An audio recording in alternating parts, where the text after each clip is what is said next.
baru tahun ini BNPB mencoba untuk komunikasi antar lembaga itu tersebut tuh. Ya. Gimana caranya agar Magma bisa beririsan dengan Inaris, bagaimana yang lainnya sebagainya gitu. Itu kami kami lihat mulai mulai dilakukan oleh BNPB untuk mengelola itu semua gitu. Cuman memang yang terkait dengan SOP ini nih yang belum belum ada juga, ini yang sedang kami upayakan nih untuk dorong terus BNPB agar bikin SOP baik untuk penggunaan untuk mitigasi maupun di emergency response agar agar peran peran pilot drone atau pengambilan data aerial ini itu masuk ke SOP penanggulangan bencananya gitu.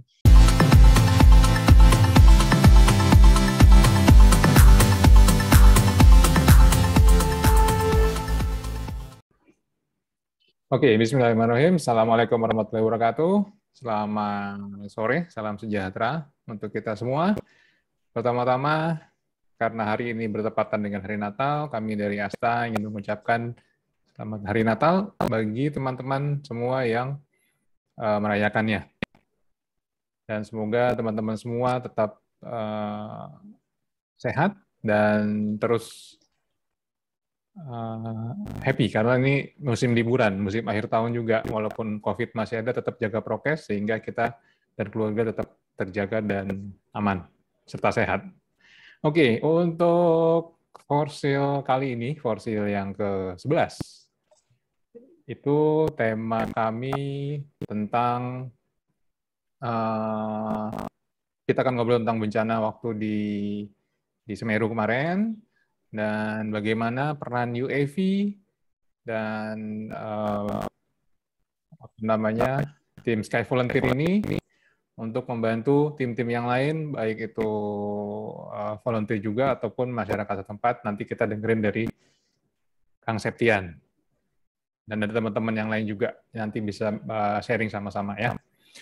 Oke, untuk sore kali ini kita baru ada 10 orang, tapi biasanya ini nanti seiring waktu akan bertambah terus, dan biasanya nanti di YouTube juga akan banyak juga nih nanti yang nonton ulangnya, rekaman ulangnya. Oke, sebelum kita mulai, saya mau perkenalkan narasumber kita sore hari ini, itu Kang Septian Firmansyah. Saya manggil Kang karena saya lihat IG-nya Kang Sep. Dan ini orangnya Sunda pisan, jadi paslah dipanggil Kang Septian, gitu ya. Nah, saya baca sedikit CV-nya nih. Nama lengkap Septian Firmansyah, tinggal di Sumedang ya, rumahnya di Sumedang. Yep. Terus kemudian pendidikan beliau itu 2003 sampai 2009 itu di Mechanical Engineering, Aeronautics ITB. Kemudian melanjutkan di masternya, Magister of Digital Media and Game Technology, Electrical Engineering ITB juga. Dan selesai di tahun 2013. Wah, ini menarik nih, digital media. Oke, terus kalau kita lihat pengalaman kerjanya nih, sekarang beliau itu sebagai co-founder dari Sky Volunteer, nanti yang akan diceritakan juga nih sama Kang Sep, gimana sih Sky Volunteer itu membantu teman-teman di Semeru. Kemudian itu dari tahun 2018 ya, Kang Sep ya, jadi Sky Volunteer 2018, kemudian 2020 sampai sekarang itu Mapping and Information Management Specialist at Siap Siaga Program, Palladium. Itu sebelum-sebelumnya pernah juga di co-founder dan sebagai PM di Maven Studio, kemudian di PGAS Solution, PGAS Solution, kemudian pernah juga aktif di YPM Salman, ITB, jadi Manager of Humanity Relief and Community Development. Personal development-nya banyak nih, saya mungkin nggak perlu sebutin satu-satu. Organization, volunteer work experiences-nya juga banyak sekali, dan rata-rata membantu bencana nih. Kemudian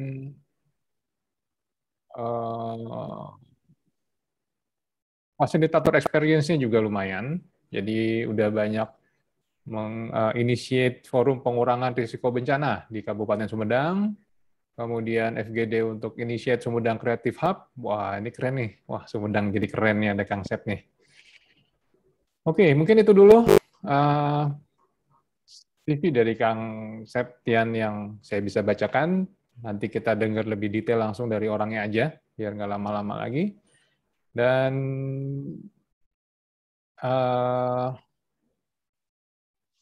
sekarang udah nambah 15 nih. Udah 15 nih Kang Sep. Oke, berarti kita lanjut aja nih Kang Sep. Monggo, silahkan. Kang Sep bisa memperkenalkan diri, kemudian mau langsung menyampaikan, boleh juga, silahkan. Assalamualaikum warahmatullahi wabarakatuh. Suaranya jelas, Kang? Kang dulu. Jelas, aman. Oke, sip. Teman-teman, ini disebutnya ASTTA atau ASTA ya? ASTTA boleh, ASTA boleh. Oke. Jangan ASA, kalau ASA saya. Nama saya Septian. Oke, siap. Ntar ketukar. Baik teman-teman, perkenalkan nama saya Septian Firmansyah, biasa dipanggil Septian. Sebenarnya gabung di grup A udah cukup lama, cuman jadi silent reader aja. Waktu itu diajakin sama Rian Tera ya, untuk join. Mantau aja sih, mantau, karena saya ngerti bahasannya. Kalau teknis, kalau untuk tanya teknis, ini akan saya banyak dibantu oleh Mas Jar biasanya nih, ada Indra juga. Terus kalau untuk masalah terkait dengan inisiatifnya, di sini ada Kang Firman yang bisa bantu saya juga untuk cerita seperti apa sih programnya. Oke, saya izin share screen ya. Boleh, silakan.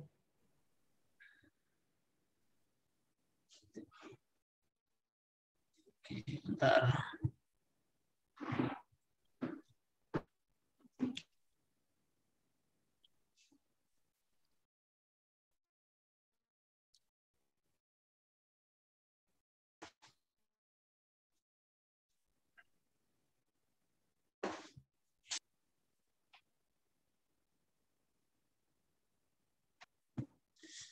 Mas Asa udah kelihatan belum? Udah kelihatan. Tapi memang agak lambat. Izin gabung, Bang. Wih, silakan Mas Fuad. Aduh. Katanya mau tidur nih Mas Fuad nih. Ini aku mau tidur. Baru selesai. Nggak boleh tidur, nggak boleh tidur. Waduh. Ini juga yang bisa bantu nanti kalau ada pertanyaan. Waduh. Yang teknis ya. Mas Fuad nggak boleh tidur. Saya larang. Pokoknya host ngelarang Mas Fuad untuk tidur. Siap, Bos, siap. Teman-teman, saya akan... Kang Sep agak putus-putus nih, Kang Sep. Oh, putus-putus? Iya. Bentar saja. Ganti ke tethering deh. Boleh. Internet hotelnya kayaknya kalau rebutan buat. Iya, rebutan sama Mas Fuad sama James nih. Pada rebutan. Iya. Jaringannya sama.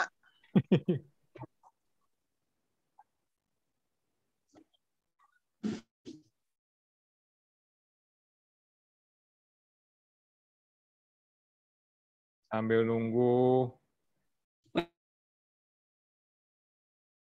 Kang Sep. Lagi ganti jaringan nih. Mungkin siapa nih yang lagi? Mas Fuad nih, mungkin bisa. Ini Mas Fuad, Kang Septian nih lagi pada di Malang semua nih ya? Iya benar Mas Asa lagi di Malang. Sambil nunggu Kang Sep ganti jaringan nih. Ngapain aja di Malang nih? Cerita dong, teman-teman. Bentar, ini Pak pilotnya ada nggak Pak pilotnya? Pak pilotnya nggak tidur kali katanya tuh. Oh iya, tadi fokus tadi landingnya susah sekali. Oh gitu. Jadi gimana nih? Cerita dong. Lagi apa? Ya, tadi misi, ini saya nggak bisa nyalain kamera ya, Mas, nggak apa-apa ya, soalnya internetnya agak gangguan. Tadi biasa, Mas, misi itu berangkat jam 3 subuh, kita udah siap-siap tuh, jam 4 mulai mendaki ke titik take off kan ya, di Ranupane. Habis itu briefing, persiapan, set waypoint dan lain sebagainya, final check. Kita baru take off itu di jam 7.50. Waduh, lumayan agak itu. lama itu. Iya, dari kita sampai sana tuh kan jam 6.30 ya. Habis itu kita take off jam 7.30. 7.30 ya. Terus landing jam 9 pesawatnya. Nah, yang take off itu tantangannya karena kita di udara yang tipis ya Mas Asa ya tuh. Yeah. Performance propellernya kan berkurang tuh. Jadi coba dulu sebelum take off full thrust kan. Oke, dapat thrustnya karena kita dual engine, pakai yang dual engine. Oh, pakai yang dual engine. Oke. Ya, dual engine terbang di MTOW 9 kilo ya. 9 kiloan tadi beratnya itu. Terus altitude-nya nih yang rekor kita pakai elektrik naik ke 12.000 feet. Ya, 12.000 feet? Wah. Ya, lumayan tuh. Lumayan tinggi. Makanya. Tinggi. Naik ke sana ada beberapa waypoint bantuan, Mas, biar nggak terlalu curam. Tapi jarak dari titik kita start off sampai ke waypoint pertama itu sekitar 11 kilo. Jadi lumayan enak tuh untuk climb-nya, nggak terlalu steep. Hadir. Ini udah balik nih. Ini udah. Wes, lanjut. Lanjut. Nanti sambung lagi, Mas Fuad. Tapi sambil nunggu Kang Sep cerita dulu nih. Iya. Mudah-mudahan nggak tidur ya, Mas Asa ya. Nggak boleh, tetap nggak boleh. Kalian. Tetap nggak boleh. Iya, justru pengen tahu yang Mas Fuad juga nih. Nah, kan. Waduh. Harus nanti ada saksinya nih, Mas Septian ini. Sambil Kang Sep nanti presentasi, Mas Fuad bangunin tuh pilotnya, gedor-gedor, suruh bangun. Selain mereka sekamar. Oke, lanjut. Oke, lanjut ya. Ya, silakan. Ya, maaf. Rebutan nih internetnya. Baik, teman-teman, saya akan lebih banyak cerita aja ya, cerita tentang Fly for Humanity, inisiatifnya. Kalau terkait masalah teknis, nanti bisa ngobrol sama Mas Fuad juga dibantu. Terus ada Mas Indra, ada Mas Johar yang udah join. Yang kemarin udah bareng sama kita juga. Yang ingin saya ceritain di sini terkait dengan UAV dan sinergi data spasial sebagai respon cepat tanggap darurat bencana APG Semeru. Apa itu APG? Kalau teman-teman mungkin lebih banyak dengar berita itu erupsi ya. Tapi kalau secara keilmuannya katanya ini tuh bencananya awan panas dan guguran. Jadi belum erupsi gitu. Nah, kalau nanya apa bedanya erupsi dan APG itu bisa tanya ke vulkanologis. Oke,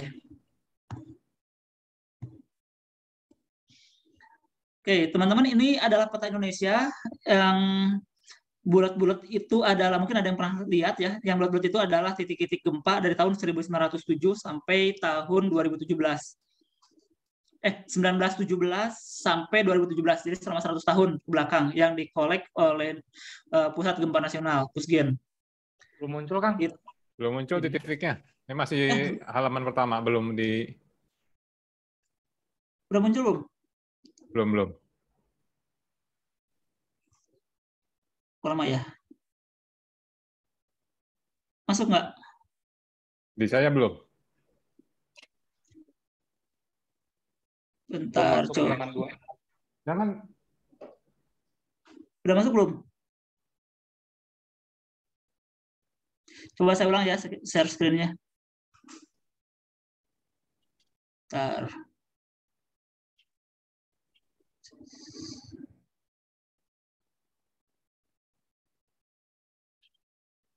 Ini kelihatan nggak? Nah. Udah kelihatan ya? Betul. Sudah. Ini kelihatan ya titik-titiknya dari yang kecil sampai yang besar tuh makin besar juga amplitudonya, amplitudo gempanya. Dan yang berikutnya adalah ini saya ambil dari Magma. Webnya Magma juga ada juga aplikasinya. Ini adalah sebaran gunung api di Indonesia dan teman-teman bisa lihat gunung api mana saja yang lagi aktif, mana saja yang dalam kondisi, kalau gunung api itu ada 4 level ya, level 1, 2, 3. Di Gunung Semeru itu di awal-awal pada saat APG yang pertama itu masih level 2 di waspada. Kemudian minggu kemarin pas saya mau pulang itu naik levelnya jadi level 3 menjadi siaga. Nanti udah level 4 itu udah awas, itu udah bahaya banget.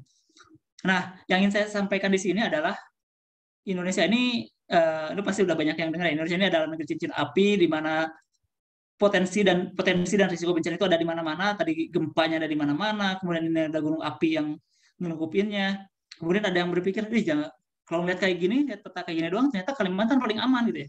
Ternyata enggak juga kan, di Kalimantan itu masih ada potensi yang lainnya, ada banjir. Yang kita ingat awal tahun 2021 itu banjir Kalimantan besar banget, ada di berbagai, melingkupi beberapa kabupaten. Kemudian juga Kalimantan itu risikonya adalah kebakaran lahan dan hutan.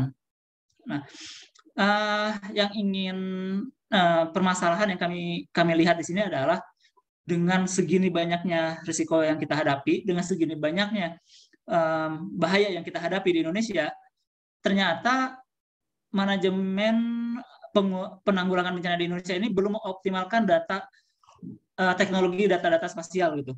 Jadi sebagian besar masih sangat konvensional. Kalau teman-teman coba terlibat langsung di penanggulangan bencana, misalkan emergency kayak kemarin, itu sangat konvensional. Kalaupun ada data spasial itu hanya dibikin peta, udah kita operasi udah gitu. Nggak sampai ini kita manfaatin drone-nya akan seperti apa itu belum banget. Makanya saya dan teman-teman bikinlah yang namanya Fly for Humanity. Apa sih Fly for Humanity itu? Buat kami Fly for Humanity itu adalah sebuah kolaborasi yang asik antara dunia kerelawanan, bisnis, dan inovasi. Awalnya ini diinisiasi dan dikelola sama teman-teman dari Sky Volunteer.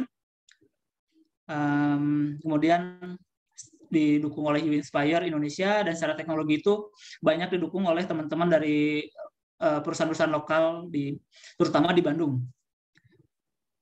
Tujuan utama kami awalnya ada dua nih. Yang pertama itu adalah menyediakan data risk areal assessment saat DRR itu disaster risk reduction, dan damage areal assessment saat IR itu emergency response. Jadi kalau DRR disaster risk reduction atau pengurangan risiko bencana atau mitigasi bencana itu adalah kondisi sebelum terjadi bencana. Kalau emergency response atau tanggap darurat itu saat terjadi bencana. Berikutnya harapannya kita bisa masuk ke tahap recovery and rehabilitation atau RR. Yang kedua adalah membuat dokumentasi arsip audiovisual pada saat DRR dan IR. Kenapa keduanya penting? Yang pertama itu tadi ya, terkait dengan kenapa perlu ada assessment, risk areal assessment dan damage areal assessment, karena memang tadi risiko bencana di Indonesia sangat besar dan kita masih belum mengoptimalkan data spasial tersebut. Yang kedua, kenapa arsip audiovisual ini sangat penting juga, karena dari arsip-arsip audiovisual ini kita bisa mempelajari banyak hal, dan dari pembelajaran yang kita dapetin itu kita bisa berusaha meningkatkan ketangguhan kita lagi menghadapi bencana. Nah, yang ketiga nih yang lagi mungkin masih dikaji, ini teman-teman dari ITB, dari Beta, juga dari perusahaan-perusahaan yang lain juga kayaknya lagi riset terkait dengan delivering emergency supplies. Kedepannya pengen banget nih bisa masuk ke sini juga. Nanti kayak saya ceritain kenapa yang nomor 3 pun menjadi sangat urgent dan menjadi penting apalagi di saat kondisi di Semeru ini. Ini kenalan dulu tentang U-Inspire dan Sky Volunteer. U-Inspire itu adalah platform pemuda dan profesional muda di bidang pengurangan risiko bencana yang fokusnya di science, engineering, technology, and innovation. Kalau U-Inspire Indonesia ini, kenapa ditambahin belakang Indonesia? Karena memang sekarang sudah sejak 2018 itu berkembang sampai sekarang ada di 14 negara. Dan kita saling berkolaborasi di U-Inspire Alliance namanya. Ini masih 12 ya, sekarang udah nama jadi 14 kemarin tuh. Kemudian Sky Volunteer sendiri adalah tim relawan yang memang awalnya tuh senang nerbangin drone aja, gitu, senang nerbangin UAV, mungkin juga lebih newbie daripada teman-teman semua. Kami dan kebetulan juga berkecimpung di dunia kebencanaan, jadi kepikiran gimana sih kita bisa mengoptimalkan peran kita loh di dunia kebencanaan, di dunia kemanusiaan, nggak cuma sekedar bantu logistik, bukannya itu nggak penting ya, tapi kalau misalkan peran kita itu yang kita senangi dan peran kita ini adalah yang sesuai dengan skill kita itu bisa lebih bermanfaat untuk masyarakat. Makanya kita bikin Sky Frontier yang disupport banget sama Synertia Foundation. Baik teman-teman ini sekalian, kita akan lihat siklus bencana, bukan siklus bencana ya, siklus penanggulangan bencana gitu. Dimulai dari disaster risk reduction atau pengurangan risiko bencana, kemudian saat terjadi bencana itu masuk ke emergency response atau tanggap darurat, dan berikutnya masuk ke fase rehabilitasi dan rekonstruksi. Peran drone atau peran UAV di setiap fase ini macam-macam nih. Saat di RR kita bisa bikin peta risiko bencana, kita bikin juga arsip audiovisual, kemudian kemarin kita coba dengan Terra itu live monitoring gunung api, kemudian kita bisa juga untuk mencari hotspot kalau untuk kondisinya risiko kebakaran hutan dan lahan gitu. Saat emergency response ini kita bisa pakai aerial damage assessment gitu ya kayak tadi, kemudian pembuatan arsip audiovisual juga, emergency cargo ini penting banget, kemudian firefighting ini mungkin ada yang lagi ngembangin juga.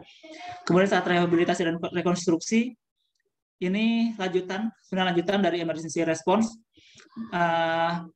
Ketika masuk rehabilitasi itu, kita harapannya bisa mulai mendampingi pemerintah daerah ketika masuk ke relokasi gitu ya. Ke relokasi kita bantu. Ini gimana caranya agar kalau dalam jargonnya rehabilitasi dan rekonstruksi itu adalah build back better gitu. Membangun kembali dengan lebih baik. Nah, caranya agar bisa membangun lagi dengan lebih baik itu dengan perencanaan yang lebih baik. Perencanaan yang lebih baik kita dapatkan dengan data-data spasial yang lebih lengkap juga. Gitu. Ini yang pernah kami lakukan. Yang merah itu saat emergency response, yang biru itu saat disaster risk reduction. Ini awal sebenarnya kalau 2018 itu emang first flight-nya Sky Frontier, tapi ide awalnya banget kenapa terbentuk Sky Frontier itu ketika tahun 2016 terjadi banjir bandang di Garut. Ini belum ada nama Sky Frontier, tapi yang terbang waktu itu adalah teman-teman dari Aero Geosurvey kalau nggak salah. Iya memang benar sih. Rian nggak join ya sini ya. Rian dari Terra, Rian, terus Michael sama teman-teman yang lain tuh terbangin sana. Masuk ke Lombok 2018, terus makin ke sini kita makin nekat untuk terus berkecimpung di dunia kebencanaan, nerbangin drone dari UAV. Oke, karena sekarang ceritanya tentang Semeru, saya akan fokus terkait dengan Semeru.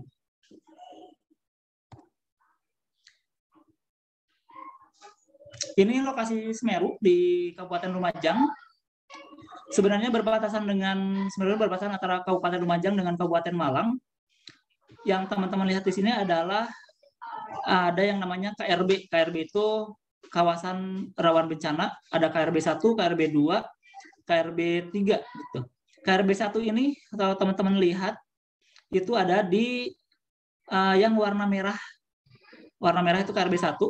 Kawasan KRB 1, di KRB 1 ini tidak boleh dihuni sama sekali, tidak boleh dihuni.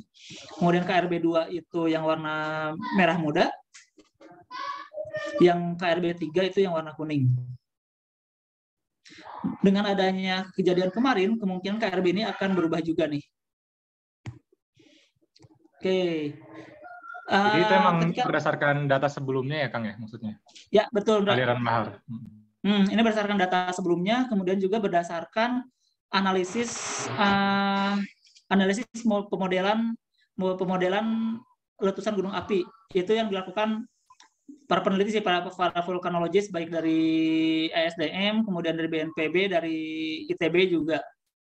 Nah, dengan adanya kegiatan kejadian kemarin dan juga data-data yang kita miliki sekarang, KRB ini bisa berubah gitu.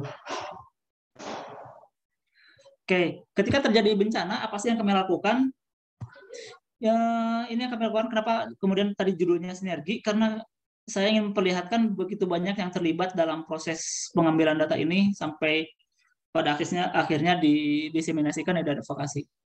Kami ingin melakukannya secara lengkap gitu ya, karena pengalaman kami di tahun 2018 di Lombok, Sky Frontier masih awal-awal banget itu disupport sama teman-teman dari Aerogeosurvey AGS, kami cuma sampai di data akuisisi dan data processing, analisis pun tidak gitu. Kami ambil data, terbang, kemudian diproses, kita bikin jadi ortofoto, kemudian kami serahkan ke BNPB, dan kemudian di sama BNPB itu diupload di Inaris. Udah sesederhana itu. Yang kami rasakan adalah itu sangat rasanya terlalu dangkal, karena harusnya kita bisa melakukan lebih dari itu. Karena kami pikir waktu itu harusnya di BNPB bisa nih yang menganalisisnya, bisa juga mendiseminasikannya. Ternyata nggak sampai situ gitu. Jadi udahlah, kita ternyata nggak bisa berharap banyak gitu ya. Kayak mau nggak mau kita harus kelarin semua sampai advokasi gitu. Makanya ketika 2018 kenal dengan Inspire dan ketemu dengan para peneliti muda, itu teman-teman pada support. Oke, kita lanjutin sampai beres semua gitu. Kita mulai dari pre-flight preparation, mulai dari bikin permit, bikin notam, AOI-nya dan sebagainya. AOI itu biasanya kita di-provide sama BNPB. Biasanya kita ada namanya Bang Rio, Bang, kita bikinin dong AOI-nya untuk kegiatan ini. Oke, itu dibikinin. Kemudian untuk notam kalau saat emergency itu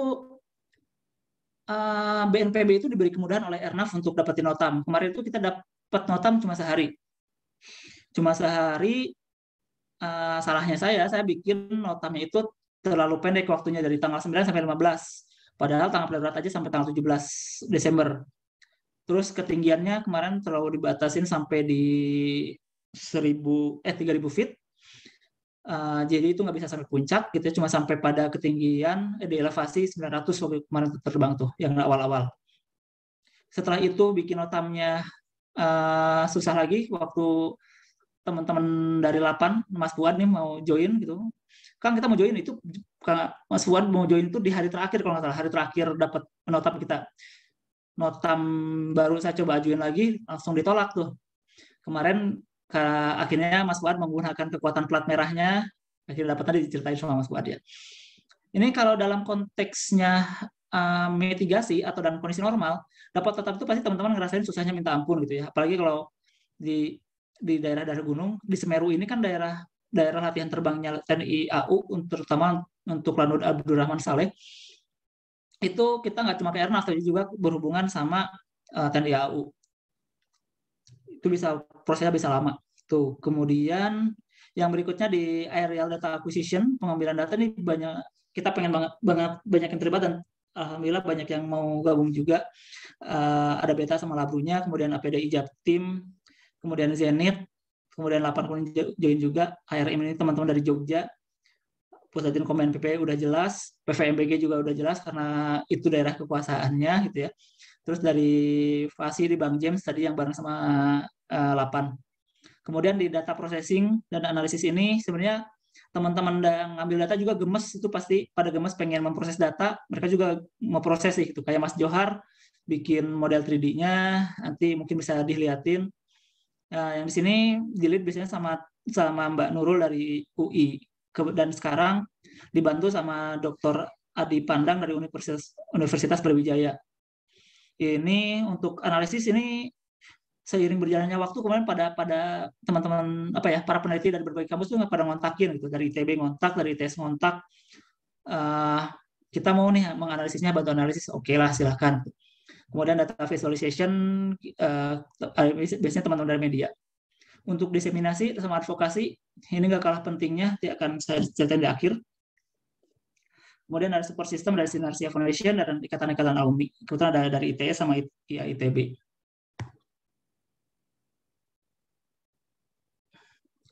Ini AOI yang dibikin oleh BNPB gitu ya.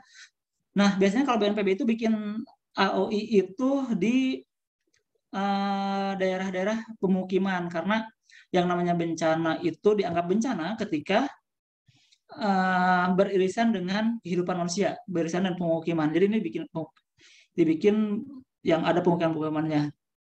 Pada kondisi lapangan ternyata AOI ini tidak sebanyak ini, dan ada yang harusnya tercakup tidak cakup kayak ini nih. Harusnya di sini teman-teman pasti itu kelihatan di layar ya, ada aliran laharnya dan guguran awan panasnya yang warna merah dan merah sampai kuning itu.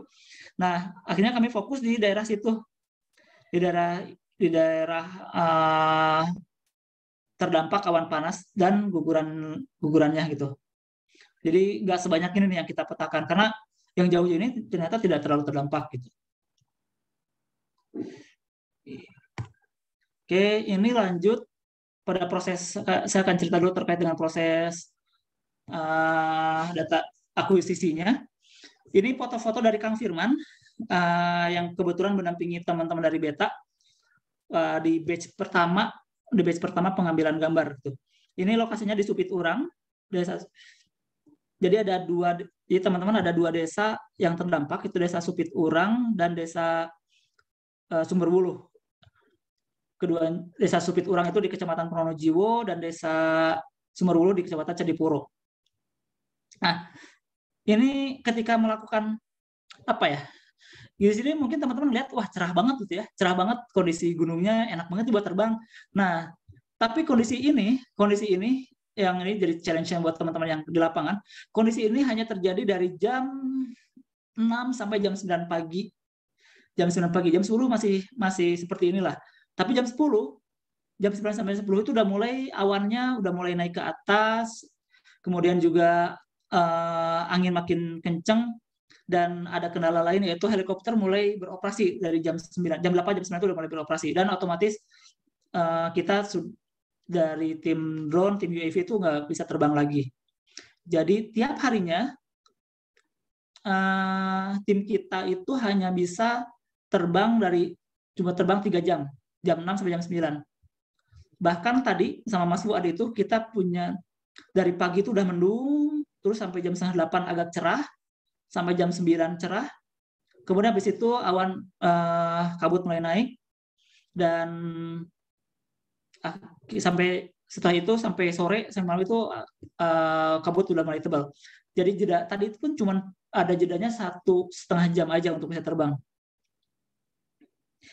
Dan kan kondisi cerah pun ini di awal-awal di minggu-minggu pertama nih, Kang Firman ketika kalau nggak salah tanggal 10 ya, ada tanggal 10 Desember 2021 ini pas pertama kali Beta mau terbang nih kalau nggak salah.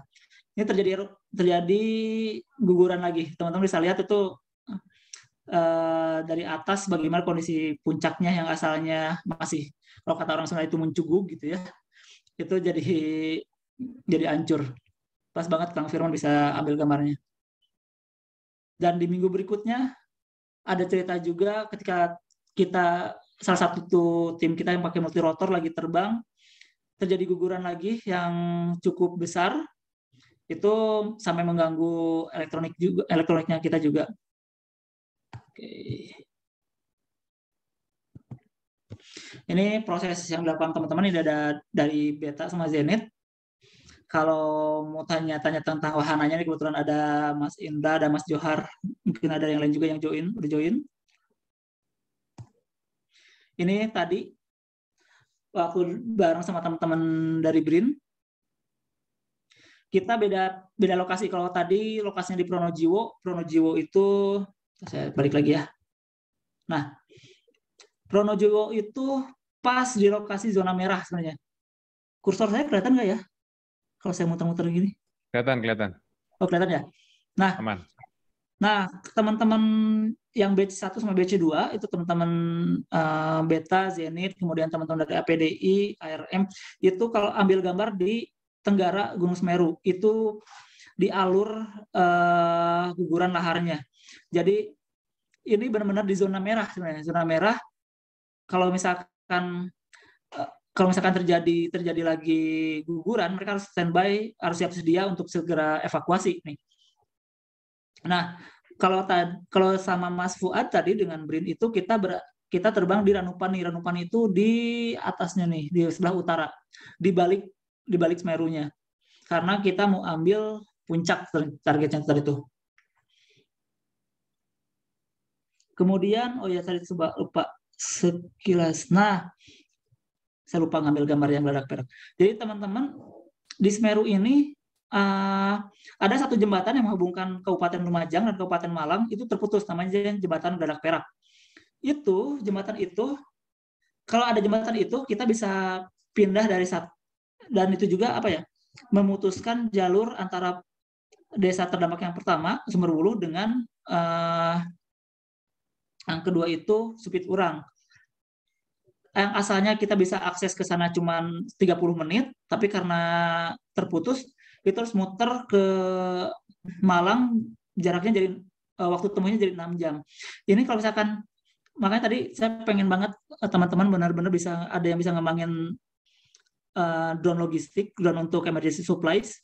Untuk saya ini kalau untuk apa ya, untuk ngirim supply emergency dengan jaraknya pendek banget gitu. Kalau misalkan kita kirim drone logistik itu gampang aja, nggak perlu harus muter gitu. Ini salah satu challenge juga buat teman-teman ya yang memproduksi, jadi produsen. Nah, ini peta pertama yang kita hasilkan. Ini yang hasil kolaborasi dari teman-teman semua. Yang atas itu ada hasil petanya, yang ini hasil petanya Beta sama Labru segini. Kemudian di sini ada hasil mappingnya PVMBG. Kemudian di sini hasil mappingnya Zenith. Kemudian yang di sini juga ada hasil mappingnya dari teman-teman APDI dan ARM yang pakai multirotor. Jadi kita di sini bisa saling melengkapi. Jadi yang ingin saya sampaikan banget di sini adalah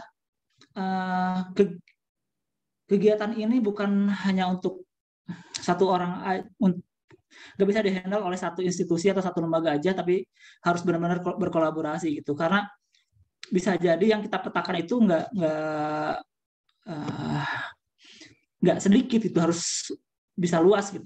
Kalau untuk kondisinya gunung api ini bisa dibilang medium untuk luasan ya, tapi untuk tingkat kesulitan high risk gitu, karena kita harus ada elevasi sampai ke puncak yang ini nggak semua berani untuk ambil gitu. Kemudian apalagi kalau gempa kita nggak pernah sampai, yang gempa Mamuju itu kita nggak pernah sampai lengkap ambil petanya karena saking luasnya daerah yang terdampak. Kalau misalkan kita bisa saling kolaborasi gitu ya, saling sinergi antara satu lembaga dengan lembaga yang lain, kemudian antara satu dengan komunitas, dengan perusahaan, itu bisa makin mantap nih datanya gitu.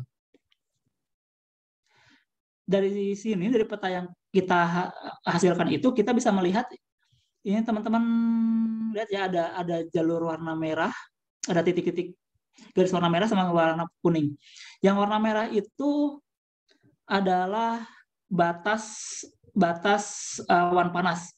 Teman-teman bisa lihat dari beda warna vegetasi di sini nih, yang masih hijau sama yang udah warnanya coklat ini, yang udah kebakar awan panas. Kemudian yang kuning ini merupakan jalur aliran laharnya. Ini terlihat dari konturnya sampai sini.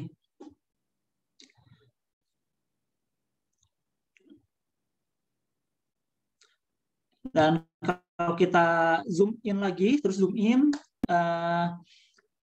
Mas Indra kemarin kita Mas Johar kita pakai kamera yang berapa megapiksel nih? Dari sini nggak?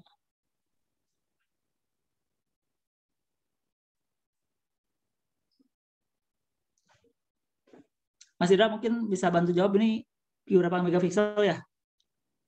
Atau Indra mungkin bisa jawab, Indra. Saya lupa malahan. Kemarin tuh cuma A6000, Mas. A6000 ya? Iya. Nah, sebenarnya dengan kamera itu aja kita bisa melihat ini kita kombinasikan sama hasil digitasi teman-teman OpenStreetMap. Lupa nggak ketulis OpenStreetMap.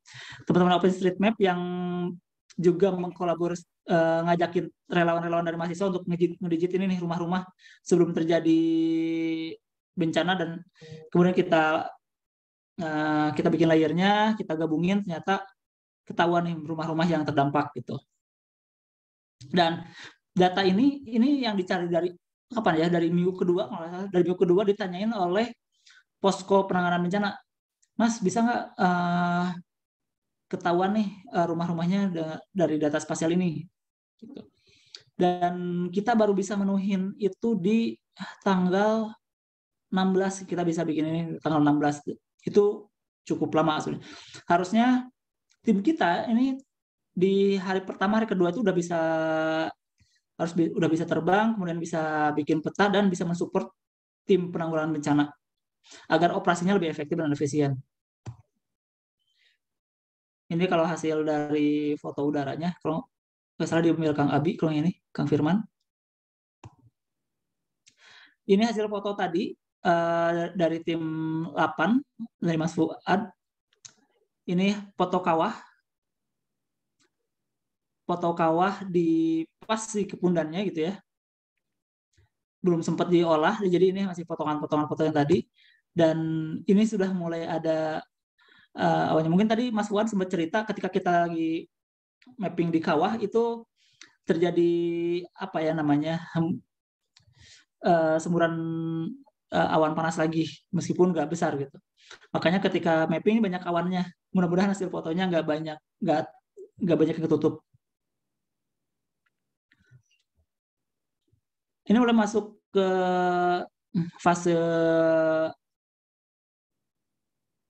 data processing, data analisis. Ini dari Universitas Brawijaya bikin GIS-nya. Ini dari Dr. Adi. Saya nggak tahu dari Dr. Adi join atau enggak. Beliau bikin sistemnya seperti ini. Kemudian data-data yang kita punya kita masukin juga ke sini, baik data udara maupun data yang lainnya. Sebenarnya selain yang ini juga ada data Inaris yang dibikin oleh BNPB. Ini proses bagaimana mendiseminasikan, sebenarnya sih mendiseminasikan advokasi itu ngajak ngobrol ke para pengambil keputusan. Tapi yang namanya di Indonesia, kegiatan non-teknis itu juga ternyata sama susahnya dengan kegiatan teknis kita gitu. Bagaimana kita menjelaskan kepada pemangku kebijakan atau stakeholder kita bahwa ini data spasial itu penting. Data spasial itu penting untuk operasi, itu nggak semua orang bisa paham. Cerita tahun 2016 di Banjir Bandang Garut, cerita teman-teman yang ke sana, cerita dari Rian itu ya. Ketika mereka nerbangin drone dari hulu sampai ke titik yang terdampak, itu ketika mereka presentasi kepada tim penanggulangan bencana, mereka dicuekin banget. Buat apaan sih data-data kayak gitu? Kita nggak penting lah dibikin kayak gitulah. Sampai akhirnya balik kanan, kemudian cerita ke saya, Kang, ini kita gini, kita pengen bisa lebih bermanfaat, gimana caranya gitu. Akhirnya data itu sama sekali data yang udah susah payah kita ambil, yang itu susah jadi sia-sia dengan proses diseminasi dan advokasi yang kurang powerful gitu. Nah, pada awal-awal juga sama gitu. Ketika kita cuma ngomong doang nih, belum ngeliatin hasilnya, itu pasti cuekin. Saya tiap ikut rapat di posko itu cuma ngomong itu, oke itu hasilnya. Pas sudah dilihatin baru mereka, oh iya gini. Ini juga perlu banyak lagi ya, orang yang cukup powerful untuk bisa jadi pembisik untuk para pengambil kebijakan gitu, karena nggak semua orang bisa paham dengan mudah terkait dengan data yang kita hasilkan. Baik, pada akhirnya yang ingin kami dapatkan di sini adalah yang namanya teknologi itu kan untuk memudahkan manusia ya. Teknologi itu memudahkan manusia untuk menyelamatkan manusia. Yang di sini pun sama gitu. Kami ingin data spasial yang dihasilkan oleh UAV atau drone ini bisa jadi cara yang optimal untuk memahami keadaan sekitar kita gitu. Dengan pemahaman yang lebih baik, kita bisa merencanakan yang lebih baik dan kita bisa menyelamatkan lebih banyak jiwa manusia gitu. Ini yang ada di kondisi di Sky Frontier, kami selalu bilang bahwa we are flying without wings, karena sampai pertengahan tahun 2021 Sky Frontier itu nggak punya drone sama sekali gitu. Akhirnya tahun April 2021 ketika ITT ada yang support kami satu Mavic yang sampai sekarang gitu. Sampai saat ini kami belum punya fixed wing, nggak punya tol, nggak punya yang lain-lain, cuma tadi satu Mavic doang. Dan makanya dari tahun 2018 sampai ke sini yang kami lakukan adalah membangun kolaborasi dan sinergi seperti ini gitu. Mungkin ada yang udah sering dengar Pentahelix Network atau kolaborasi Pentahelix gitu ya. Mulai kita membangun kerjasama dengan pemerintah itu macam-macam, ada BNPB, BPG yang terkait lah ya, termasuk dengan BRIN juga gitu. Kemudian ada bisnis sektor, perusahaan-perusahaan yang ada, kemudian dengan universitas, media, dan NGO. Sampai akhirnya kita bisa membangun kolaborasi yang ini tidak ada hitam di atas putihnya sama sekali, jadi masih dengan hubungan pertemanan aja gitu, gentleman agreement. Dan saya pengen apresiasi sebesar-besarnya untuk teman-teman yang sudah mensupport kami dari awal banget.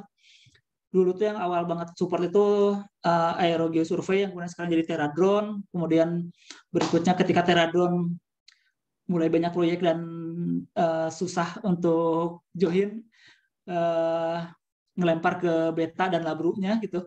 Ngelempar ke sana, akhirnya bisa ketemu dengan Indra, kemudian dengan Fes Johar, kemudian juga ke Zenith. Kemudian Java Drone ini yang ada di Surabaya. Kalau Maven Studio mah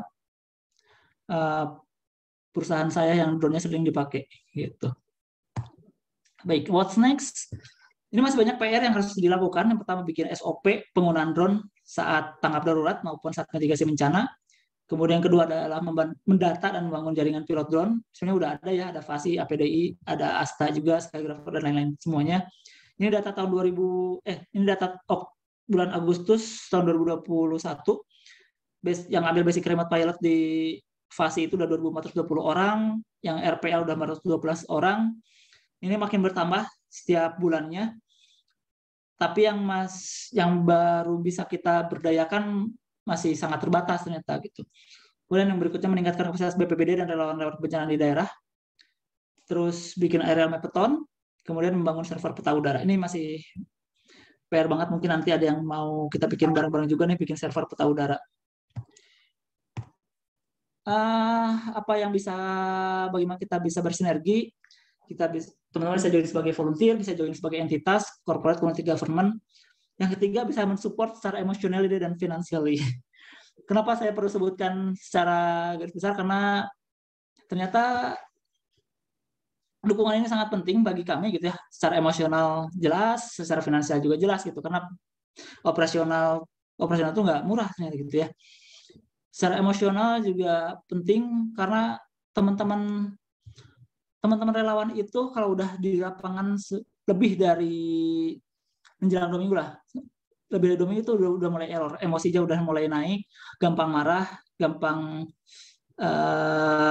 kesal gitu, apalagi kalau misalkan banyak problem di lapangan. Itu perlu banget support emosinya gitu. Makanya kalau di relawan di penanggulangan bencana saat emergency response itu maksimum 2 minggu itu harus ganti shift, harus gantian tag team lah. Nah kalau teman-teman yang kemarin itu kami bikin maksimum di 5 hari atau seminggu udah pulang lah, biar nggak error ketika pulang ke rumah. Baik, terima kasih teman-teman semua atas waktunya. Terbang tinggi dan tetap membumbui. Assalamualaikum warahmatullahi wabarakatuh. Waalaikumsalam warahmatullahi wabarakatuh. Wah, ini keren banget nih. Tadi udah disampaikan nih sama Kang Sep nih, teman-teman semua, bagaimana Sky Volunteer dari awal, kemudian berkembang, disupport banyak komunitas, disupport banyak institusi gitu ya, dari mulai pemerintah sampai ke swasta juga.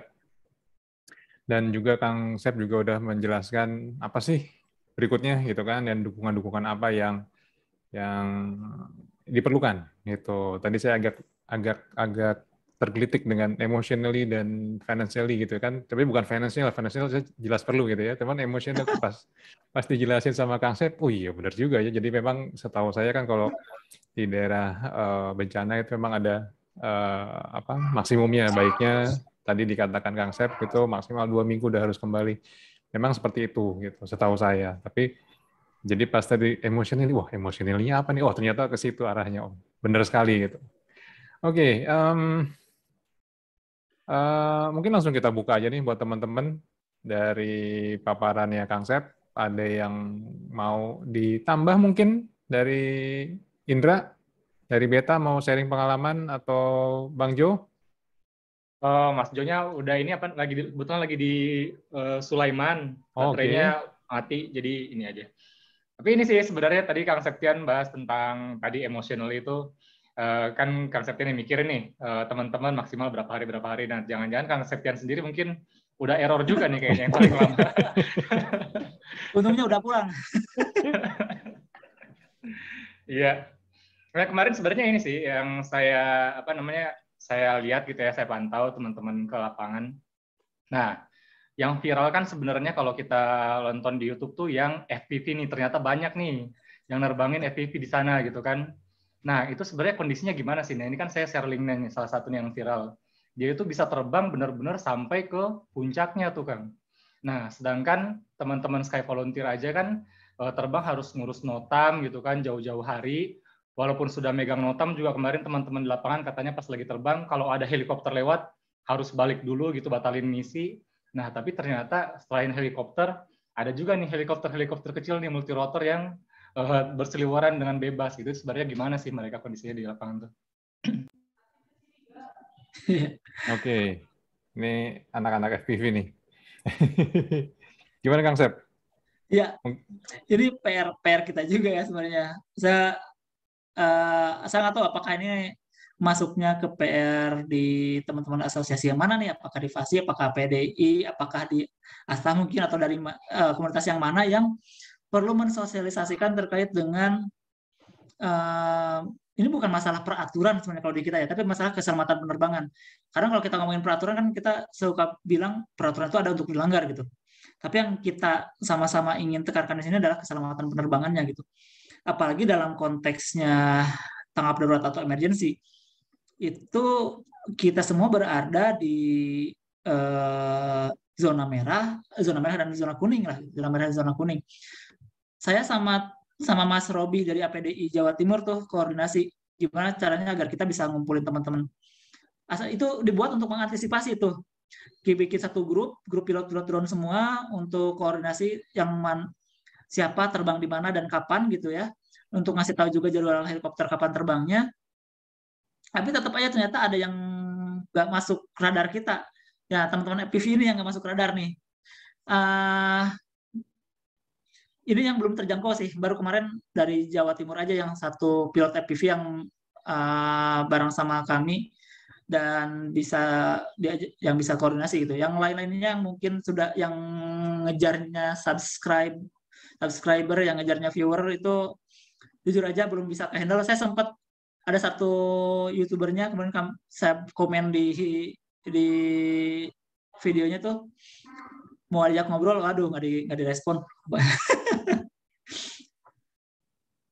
Iya Kang, sebenarnya kan kita juga PR kita sebagai asosiasi membantu gitu kan pencerdasan ke para penggiat teknologi ini bahwa kita main seperti ini karena ada unsur keamanannya ya harus mengikuti regulasi gitu kan. Kita coba mensuarakan. Nah, tapi permasalahannya ketika misalnya kita mau mensuarakan ke influencer-influencer seperti ini gitu yang memang sudah followersnya banyak, ini aja kan viral gitu kan. Nah, kalau kita misalnya tadi coba komen di videonya kan, takutnya malah jadinya kita yang dibully gitu kan, karena ini kan mereka kalau dari awam itu banyak yang mendukung. Harusnya pemerintah ini gini nih kerjasama sama teman-teman FPV ini nih gini. Nah, kalau sebenarnya kita udah mencoba merangkul gitu kan, cuman ya karena memang pemainnya banyak gitu kan ya, agak susah juga gitu sebenarnya. Mungkin lewat komunitas FPV juga kali ya. Kalau dari sisi keamanannya gimana Kang Sep dari teman-teman FPV? Artinya gini, itu setelah video itu ada, menurut Kang Sep, ini apakah suatu pelanggaran yang fatal dan harus ditindaklanjuti atau bagaimana nih? Saya lupa kalau drone kelas kayak gitu masuk dalam peraturan atau notamnya nggak ya? Harus bikin notam atau nggak? Saya lupa tuh.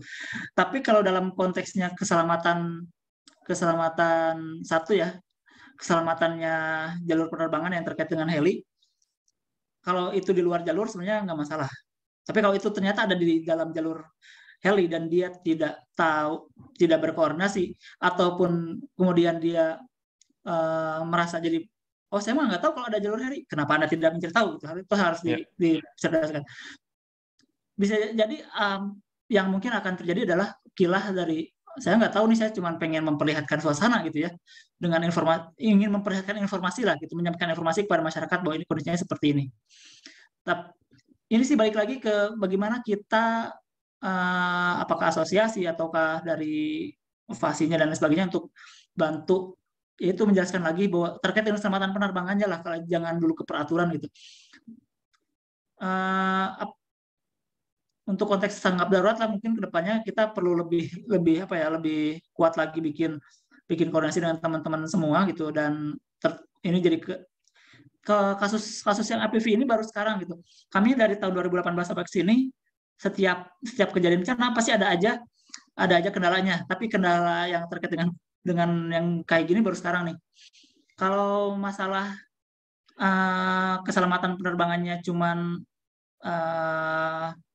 wahana dia yang crazy, itu mah resiko masing-masing ya, silakan aja kan. Apalagi kalau misalkan dia nggak koordinasi gitu, kita juga nggak akan tanggung jawab gitu. Tapi kalau udah urusannya sama keselamatan penerbangan yang lain, otomatis itu jadi isu juga tuh. Ya. Jadi gini, oke, siapa tadi? Mas? Izin menambahkan. Boleh, Mas Abi, silakan. Ya. Assalamualaikum warahmatullahi wabarakatuh. Waalaikumsalam warahmatullahi wabarakatuh. Ini izin menambahkan ya, agak menarik nih yang masalah EPP. EPP ini benar-benar menarik banget. Ya, kebetulan saya sama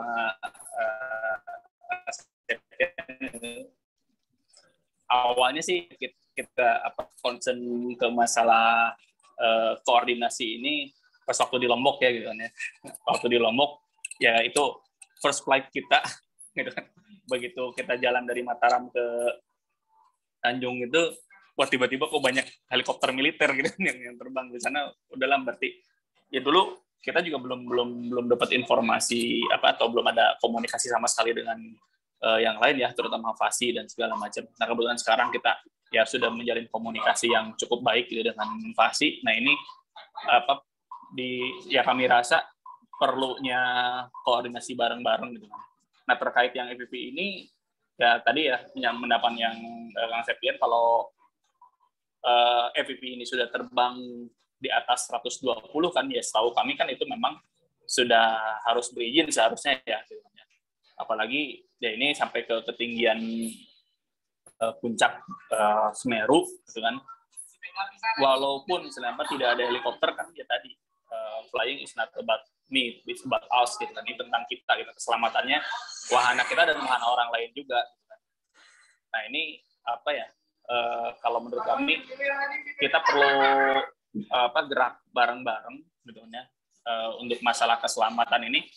Ya tadi nggak cuma helikopter, kalau misalnya ya contoh lah, kalau misalnya bisa tabrakan dengan fixed wing yang punya kita gitu ya, ataupun wahana punya kita juga, ini kan kita bingung nyari tanggung jawabnya ke siapa gitu.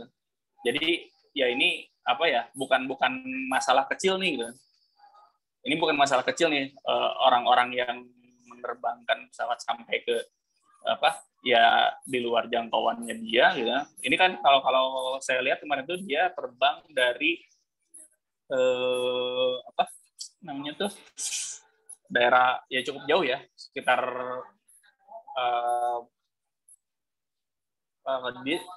di daerah masuknya dari Malang saja, dari dekat-dekat Pronojiwo gitu kan.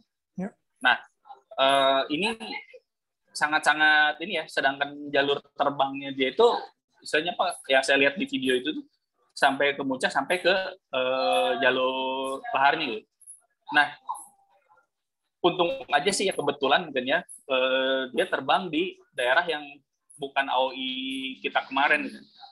Nah kita yang ngerasain ada di zona merah kemarin ya udah jelas-jelas kita berpikir masalah keselamatan kita pribadi gitu kan ya. Kemudian kita juga kemarin ngerasain vital kita crash gitu, masuk ke jalur lahar gitu.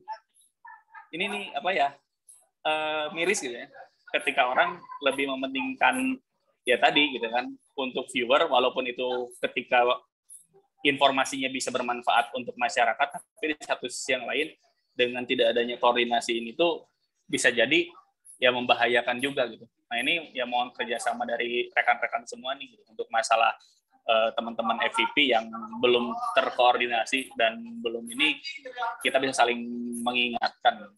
Itu dulu mungkin. Terima kasih. Setuju Kang. Jadi sebenarnya concern saya juga takutnya teman-teman Sky Volunteer, teman-teman volunteer ini kan sudah berizin gitu kan ya, terbang di sana gitu. Nah, takutnya orang yang tidak berizin nerbangin drone itu dianggap orang-orang volunteer juga, dan ketika drone-nya crash dan menimbulkan masalah, yang disalahin adalah teman-teman volunteer gitu kan. Padahal sebenarnya teman-teman volunteer juga nggak tahu ini drone siapa gitu kan, itu sih sebenarnya permasalahannya. Betul Mas Indra. Dan yang bikin notam itu cuma kita. Cuma kita. Yang terbang tanpa izin itu bukan cuma yang FPV ya, tapi ada juga yang nerbangin untuk mapping, itu tanpa izin itu ada juga gitu. Dan baru kepantau ketika udah pada terbang masing-masing. Dan kalau tadi mungkin pribadi ya, yang tadi mah mungkin ya oke lah, ini masih pribadi, mungkin dia belum dapat bukan pencerahan ya, belum dapat pemahaman terkait dengan keselamatan penerbangan peraturannya gitu. Tapi ini ada nih yang bikin yang nge-mapping dari sebuah entitas tertentu, nggak pakai notam, diajak koordinasi susah gitu. Plat merah lagi ya. Oh, udah jangan disebut lah. Bahaya, jangan Mas Abi. Jangan sebut Pak Abi. Oke, ini untuk FPV memang apa ya? Seru sih, seru. Artinya gini, serunya tuh gini. Saya kenal sama anak ini, gitu. Dan kebetulan saya juga dulu kan salah satu founder dari IDRF, Indonesia Drone Racing Federation. Sekarang saya di fase komite remodeling pun membawa drone racing masuk ke PON dan lain-lain gitu ya. Jadi saya dengan komunitas FPV ini cukup dekat gitu. Dan memang pas video ini naik, saya kontak anaknya, saya ngobrol, saya bilang tujuannya apa? Saya bilang gitu kan. Ya memang karena dia YouTuber, sebetulnya tujuan utama dia bukan mau viewer sebetulnya, karena sebetulnya kan dia nggak yang terkenal amat gitu. Tapi karena dia senang dengan FPV long range gitu, jadi dia mau membuktikan itu sih sebetulnya gitu. Terus saya ngobrol lagi, saya nggak marahin, cuma saya pengen tahu sejauh mana pengetahuan dia, sampai sejauh mana niat dia gitu kan. Terus saya tanya apakah tahu masalah aturan dan lain-lain. Kemudian di situ dia tahu ada masalah aturan Kemenhub gitu dan lain-lain gitu. Nah di situ saya ajak diskusi sebetulnya. Agak panjang saya ngobrol di telepon tuh. Jadi memang ada beberapa hal yang dia nggak tahu gitu. Dan kemudian masalah koordinasi gitu. Jadi memang betul tadi kata Kang Sep. Ini koordinasi, tapi anak ini baik, ini anak Cirebon gitu ya, saya kenal, dan dia juga suka ikut kompetisi drone racing. Baru beberapa minggu yang lalu di Depok, dari Cirebon dia datang ke Depok untuk ikut juga gitu ya. Dan Andre ini udah sadar gitu bahwa oke, ada beberapa kesalahan dan beliau menyampaikan ya kalau memang harus ada sesuatu yang dia harus lakukan, dia akan mencoba untuk memperbaiki ini. Dan tadi juga Kang Sep udah bilang, ini kayaknya perlu juga nih untuk teman-teman FPV bergabung atau bagaimana gitu. Boleh kali Kang Sep ya untuk perlu bantu? Boleh banget gimana? Sebenarnya. Boleh ya? Yang penting terkoordinasi sih sebenarnya kan. Oke, berarti nanti saya akan coba kontak teman-teman di FPV, di drone racing gitu ya. Karena banyak juga nih, Kang Sep, nggak cuman 5 inch kayak gini gitu. Ada juga yang kecil-kecil gitu segala macam, itu banyak banget gitu loh. Jadi coba nanti saya ngobrol sama beberapa pentolan-pentolannya gitu ya. Ini mungkin dari teman-teman ini perlu koordinasi sebetulnya. gitu. Karena memang masih ada beberapa perdebatan untuk masalah aturan ya untuk hal ini gitu kan. Kayak misalkan tadi Kang Sep nanya, masuk nggak nih ke aturan harus lubangnya sekian masalah. Ini saya tanya juga ke Andre ini masalah filos, saya bilang gitu kan. Kalau udah kita hobis begini nggak bisa nih, saya bilang gitu. Karena ini udah beyond, saya bilang gitu kan. Nah, cuman dulu seingat saya juga pernah ikut beberapa kali rapat Kemenhub gitu ya di KPPU untuk masalah aturan. Saya lupa tahun berapa. Saya ingat saya sebelum COVID. Ini masalah line of sight. Apakah dengan kamera, dengan Google itu masih dibilang bifilos atau enggak gitu. Nah, itu memang definisi itu masih perlu didalemin lagi sebetulnya gitu. Nah, cuman maksud saya gini, tapi intinya adalah Andrea tahu kalau dia memang ada beberapa kesalahan di sana dan itu sudah disadari dan Andre juga mau kok gitu. Artinya saya udah bilang, oke Andre, untuk next time kalau ada apa-apa koordinasi dulu, terus kemudian karena supaya tadi yang Indra sampaikan supaya tidak ada pihak manapun yang dirugikan gitu kan. Karena dikhawatirkan dengan video ini viral kan nanti malah jadi banyak orang yang melakukan hal ini tidak berkoordinasi, itu sih gitu kan. Gitu. Itu aja sih untuk ini. Nanti saya kumpulin teman-teman FPV deh. Nanti kita ngobrol sama Kang Sep kapan ada waktunya gitu Kang Sep. Boleh banget. Izin menambahkan dulu Mas Septian. Siap, Mas Abi. Monggo. Ini yang barusan ya ya saya juga sempat menyampaikan hal ini ke pihak BNPB ya, terutama kebetulan ya, saya komunikasi dengan Pak Sestama ya, mengenai FPV ini, ya beliau sebenarnya menyambut baik gitu kan ya, menyambut baik dan justru ini saya sama Kang Septian itu Sky Volunteer itu kemarin sempat dipanggil untuk berkoordinasi mengenai ya mitigasi ya. Ini nyambung banget ya, bahwa kita perlu nih gitu, drone-drone FPV seperti ini dalam mitigasi daerah-daerah rawan banjir bandang. Gitu. Jadi kemarin pas ketika kita pulang dari Garut, saya dikontak sama Pak Sestama BNPB untuk yang melakukan mitigasi di daerah-daerah, terutama area-area yang punya potensi banjir bandang, untuk melakukan aerial mapping dan pantauan sungai. Nah ini kesempatan nih gitu ya, kalau misalkan dari teman-teman drone racing bisa berkoordinasi, kita bisa bekerja sama dalam kegiatan ini. Nah ini bisa sangat ini banget lah gitu. Karena memang kalau kami dari Sky Volunteer ya kita sangat punya keterbatasan dari sisi alat gitu, dan kemudian sumber daya juga. Nah ini mohon dikoordinasikan, mohon disampaikan bahwa yuk kita bareng-bareng lah memanfaatkan teknologi ini ya untuk menyelamatkan umat manusia. Gitu. Itu aja sih mungkin dari saya, tambahan. Oke, baik. Thank you, Mas Abi. Ya, nanti saya coba koordinasi sama teman-teman. Ini saya juga barusan WhatsApp salah satu pentolan nih untuk join ke sini. Saya pengen biar dia juga dengar langsung gitu. Siapa tahu bisa dikoordinir teman-teman untuk join ke Sky Volunteer gitu ya. Supaya teman-teman yang lain juga kalau kayak hal kayak gini udah bisa berkoordinasi dulu gitu. Gitu. Itu Mas Indra ya, apalagi nih Mas Indra kalau untuk masalah yang ini nih? Iya, jadi sebenarnya memang fungsi kita sebagai asosiasi itu memang membantu penyebaran informasi terkait regulasi ini sekarang. Dan sebenarnya juga teman-teman Sky Volunteer juga bisa memanfaatkan asosiasi-asosiasi seperti ini ketika misalnya memang ada terjadi bencana dan mau meluncur gitu, bisa langsung di-open Kang buat siapa nih yang mau support gitu kan, yang mau berangkat siapa. Dan sebenarnya kan bentuk supportnya juga bukan hanya pilot aja ya Kang ya, yang membantu buat processing data juga GIS-nya segala macam itu juga sebenarnya sangat butuh gitu. Nah, jadi sangat banyak sebenarnya kebutuhan timnya yang benar-benar bisa kita garap bareng-bareng sebenarnya. Gitu. Jadi sangat bagus kalau misalnya nanti kedepannya Sky Volunteer benar-benar yang corongnya buat memanage segala hal terkait operasi volunteer ketika terjadi bencana ini. Gitu. Ya. Setuju. Support transportasi juga butuh ya Kang Septian ya kita ya. Setuju. Pokoknya apapun supportnya diperlukan lah ya. Iya. Yang pasti Mas Asha dan teman-teman yang lain, Sky Volunteer hadir bukan untuk jadi bukan untuk jadi kompetitor dari asosiasi yang udah ada, bukan untuk jadi kompetitor untuk perusahaan yang udah ada atau komunitas yang udah ada gitu. Kami hadir karena memang ada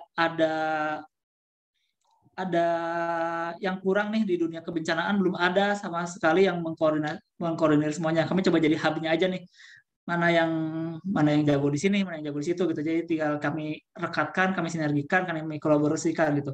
Kalau saya sama Kang Abi sendiri kalau urusan teknis mah kalah jauh lah sama teman-teman semua gitu. Kalau urusan apa ya? Kebencanaannya insya Allah bisa kami support gitu, terkait dengan koordinasi dan lain sebagainya gitu. Iya. Ini tadi di chat juga dari Mas Ahmad Sadikin nih, untuk safety tidak ada compromise. Namun sejalan untuk bisa diajak bicara para pilot FPV atau yang tanpa izin. Iya, siap Mas Ahmad. Nanti insya Allah saya akan kontak teman-teman FPV. Terus kalau misalkan memang tadi dari Indra juga bagus tuh Kang Sep. Jadi kalau misalkan ada terjadi sesuatu terus Sky Volunteer mau bergerak itu mungkin bisa lebih masif lagi ngasih infonya, misalkan ngerekrut tim atau apa segala macam, atau ada info apa. Nah itu kalau lebih masif, jadi kita juga bisa melemparnya ke teman-teman tuh akan lebih mudah gitu. Gitu sih Kang Sep. Gitu. Nah dari teman-teman lain ada lagi nggak nih? Saya pribadi nanti saya mau nelfon Kang Sep nanti. Bisa saya bantu apa gitu. Tapi jangan takut Kang Sep, kalau kami di Asta tuh nggak merasa tersaingi dengan adanya Kang Sep, justru kami tuh senang banget gitu kan. Artinya salah satu Kang Sep juga udah join ke kami gitu kan, terus justru kami juga sama, maksudnya gini, kami menjadi hub juga, ayo Sky Volunteer perlu apa gitu, mungkin teman-teman di dalam Asta ini bisa bantu apa gitu. Jadi kami sih sama sekali tidak merasa tersaingi. Malah seneng gitu, ada yang ini ada yang ngurusin. Jadi nanti kalau kita mungkin dari kami itu nggak bisa full 100% bantu ya, mungkin ada yang cuma bisa 5%, ada yang bisa 10%. Nah kan itu bisa kita kumpulin semua di Kang Sep gitu loh. Gitu Kang Sep. Jadi jangan khawatir. Tenang aja. Betul Mas, seperti itu. Sedikit pun kontribusi kita gitu yang ingin kami sampaikan itu adalah sedikit pun kontribusi kita itu akan sangat diapresiasi gitu. Ya. Dan bukan cuma saat emergensi ini masih PR banget di Indonesia itu. Kita ngurusin bencana itu sebagian besar, hampir ya 70% kita masih ngurusinnya emergency response aja gitu, tanggap darurat. Padahal tanggap darurat itu cuma 2 minggu maksimal. Seminggu sama 2 minggu aja lah, 2 minggu dari setiap kejadian. Yang paling penting itu dimitigasi nih.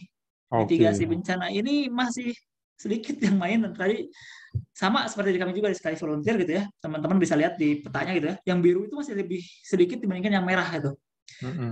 Ya mungkin kami juga sama sih di Sky Volunteer lebih tertrigger, lebih semangat ketika tanggap darurat dibandingkan mitigasi. Padahal mitigasi jauh lebih penting ketika kita memetakan risiko-risiko di daerah Mas gitu. Makanya kami pengen banget bikin aerial mapathon, mungkin nanti bareng juga sama, ini harus koordinasinya dengan berbagai komunitas atau asosiasi sih Mas. Ya, dengan ASTA, FASI, EPDI gitu ya kalau untuk aerial mapathon, karena aerial mapathon itu pengennya tuh kita nge-mapping risiko masing-masing di daerahnya masing-masing gitu ya, seluruh Indonesia lah. Dalam satu waktu katakanlah seminggu atau 2 minggu gitu ya, mapping bareng-bareng. Tapi saya perlu bantuan untuk mikirnya karena pasti bakalan banyak teknis yang harus dikerjakan, kayak misalkan ini ngurus notamnya bakal gimana kalau rame-rame kayak gini gitu, terus mengkoordinir teman-temannya seperti apa gitu. Wah itu banyak PR-nya lah. Ya. Gitu. Oke, nih ada Pak Alex, tapi sebentar Pak Alex, saya mau menyambungi FPV dulu Pak Alex, sorry sebentar ya. Sorry Pak Alex, sorry bentar aja. Ini udah join teman saya namanya Adik Kiki. Mungkin Adik Kiki bisa, nah ini Adik Kiki nih. Ki, jadi gini, tadi kita lagi bicara masalah mitigasi waktu di Semeru kemarin, terus terbahaslah masalah videonya Andrea, gitu. Tapi ini ya kita nggak bahas inilah ya. Artinya gini, intinya adalah teman-teman FPV ini diharapkan. Sebelum itu nih kenalin dulu Kang Sepian. Ini Kang Sep biasa disebut, beliau dari Sky Volunteer. Nah, kemarin itu bantu pemetaan data spasial dan lain-lain menggunakan drone dari teman-teman beberapa perusahaan. Nah, adik Kiki ini salah satu pengurus yang IDRF juga, Indonesia Racing Federation. Nah, nanti banyak juga nih kita anggotanya. Nanti dari kasusnya video Andre ini, diharapkan teman-teman FPV ini bisa bantu nih, Ki. Bisa bantu Sky Volunteer. Jadi penerbangan seperti ini bisa dikoordinasikan. Supaya apa? Supaya terbangnya aman, supaya tidak tumpang tindih satu dengan yang lainnya. Nah, tadi juga ada dari teman-teman masalah safety udah nggak bisa ditawar-tawar lagi gitu ya. Nah, sehingga pengennya sih ini bisa disampaikan nih Ki, ke teman-teman yang lain. Ayo kalau mau terbang seperti ini, kenapa nggak join aja di Sky Volunteer supaya sekaligus data-datanya juga bisa digunakan gitu Ki. Oke. Ya, itu sih. Makanya tadi langsung ada Kiki saya undang, Ki masuk dong nih, ini lagi bahas masalah ini nih gitu kan. Supaya teman-teman FPV aja dong diajak gitu loh Ki. Ya, aku mungkin mau nanya dikit ya, makanya tadi kan problem soal yang Ande Ramadan itu jatuhnya dibilang itu menjadi satu masalah atau gimana tadi, makanya kenapa ada kendala apa di situ? Yang aku nggak gitu awal pembicaraan nih. Ya, enggak sih, sebenarnya gini, ini tadi kan kita lagi bahas masalah terbang di Semeru ya, untuk masalah pengambilan data dan lain-lain. Ini ada video ini gitu, ada Andrea gitu kan. Nah, ini sedangkan teman-teman di Sky Volunteer tuh mau minta izin juga susah gitu kan, terus mereka juga harus mencapai titik-titik tertentu juga penuh perjuangan gitu. Ini kok dengan dengan mudahnya gitu ya. Terus apakah hanya sekedar mencari subscriber, apakah hanya mencari viewers gitu kan.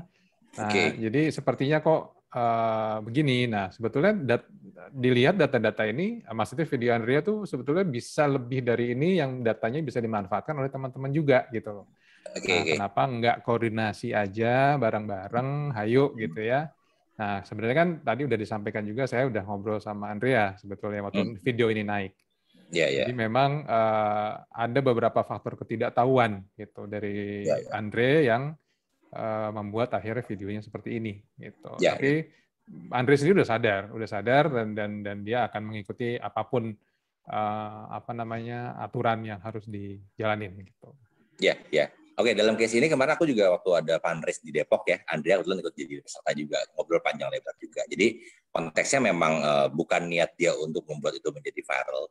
Selak aja sih, keberuntungan gitu loh. Dalam artian sebelumnya dia kan udah punya video terbang sebelum itu kejadian meletus kan. Yang long range. Ya, dia memang bermain biasa saja. Dia terbang tidak lebih dari, ketinggiannya iya setinggi gunung, tapi ketinggian dari batas tanah ke dianya itu tidak tinggi gitu loh, tidak tinggi dalam artian dia mungkin terbang hanya 20-30 meter di situ, which is itu memang yang sudah biasa dilakukan sama dia. Ini konteksnya karena aku juga menelisik dari sisi regulasi segala macam ya, pasti aku tanya gitu, utamanya karena dia memang salah satu member kita yang memang bermain juga di freestyle, kita tanya jadinya. Udah ketemu juga kemarin dia dari anak Cirebon kemarin datang sekitar 8 orangan lah ya.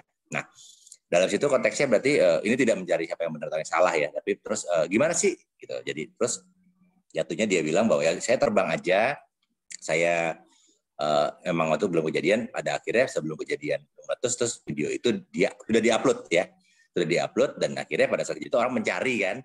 Nah, keywordnya itu yang membuat dia jadi ngangkat akhirnya viral segala macam. Itu which is itulah ya benar-benar disebut viral karena tidak disengaja. Dan dia terbang yang kedua itu sebenarnya memang justru dia mendapatkan akses di situ. Pada saat dia lagi ke sana cuma sekedar main aja, dia bilang dia ya orang situ tahu bahwa ini yang terbang drone gitu ya, karena udah viral ya, jadinya orang sana justru kayak menyambut terus nyuruh dia terbang lagi kayak gitu. Ya, tapi orangnya siapa itu kita nggak tahu ya, bukan dari pemerintah daerah, juga orang-orang lingkungan kampung situ aja sih konteksnya kayak gitu. Nah, sampai salah satu drone dia hilang juga kan gitu kan. Nah, itu udah resiko ya gitu. Ya dia awalnya sebenarnya niat baik dia bukan untuk bikin viral atau apa-apa, hanya terbang main biasa. Terus dia juga dia ketidaktahuan dia soal regulasi segala macam memang ada karena dia mainnya belum terlalu lama. Ya, mungkin sosialisasi itu yang dari kita di IDRF sama teman-teman drone racing itu sebenarnya kenapa kita bikin event, lebih karena itu kita bikin event sekalian bahwa apa sih regulasi, apa sih terbang gini ya. kenapa kita bikin kayak race balapan, karena kita justru membuat mengumpulkan teman-teman. Kalau race itu memang tidak tidak melanggar peraturan karena di arena. Tapi buat teman-teman freestyle banyak kok yang kita bantu untuk memberikan informasi itu gitu. Kayak ada yang viral juga kemarin kejadiannya yang drone racing yang bamsud ya. Itu juga dalam konteks controllable, kita punya izin dari acara setempat, kemudian kebetulan ada kejadian itu juga, akhirnya jadi viral juga.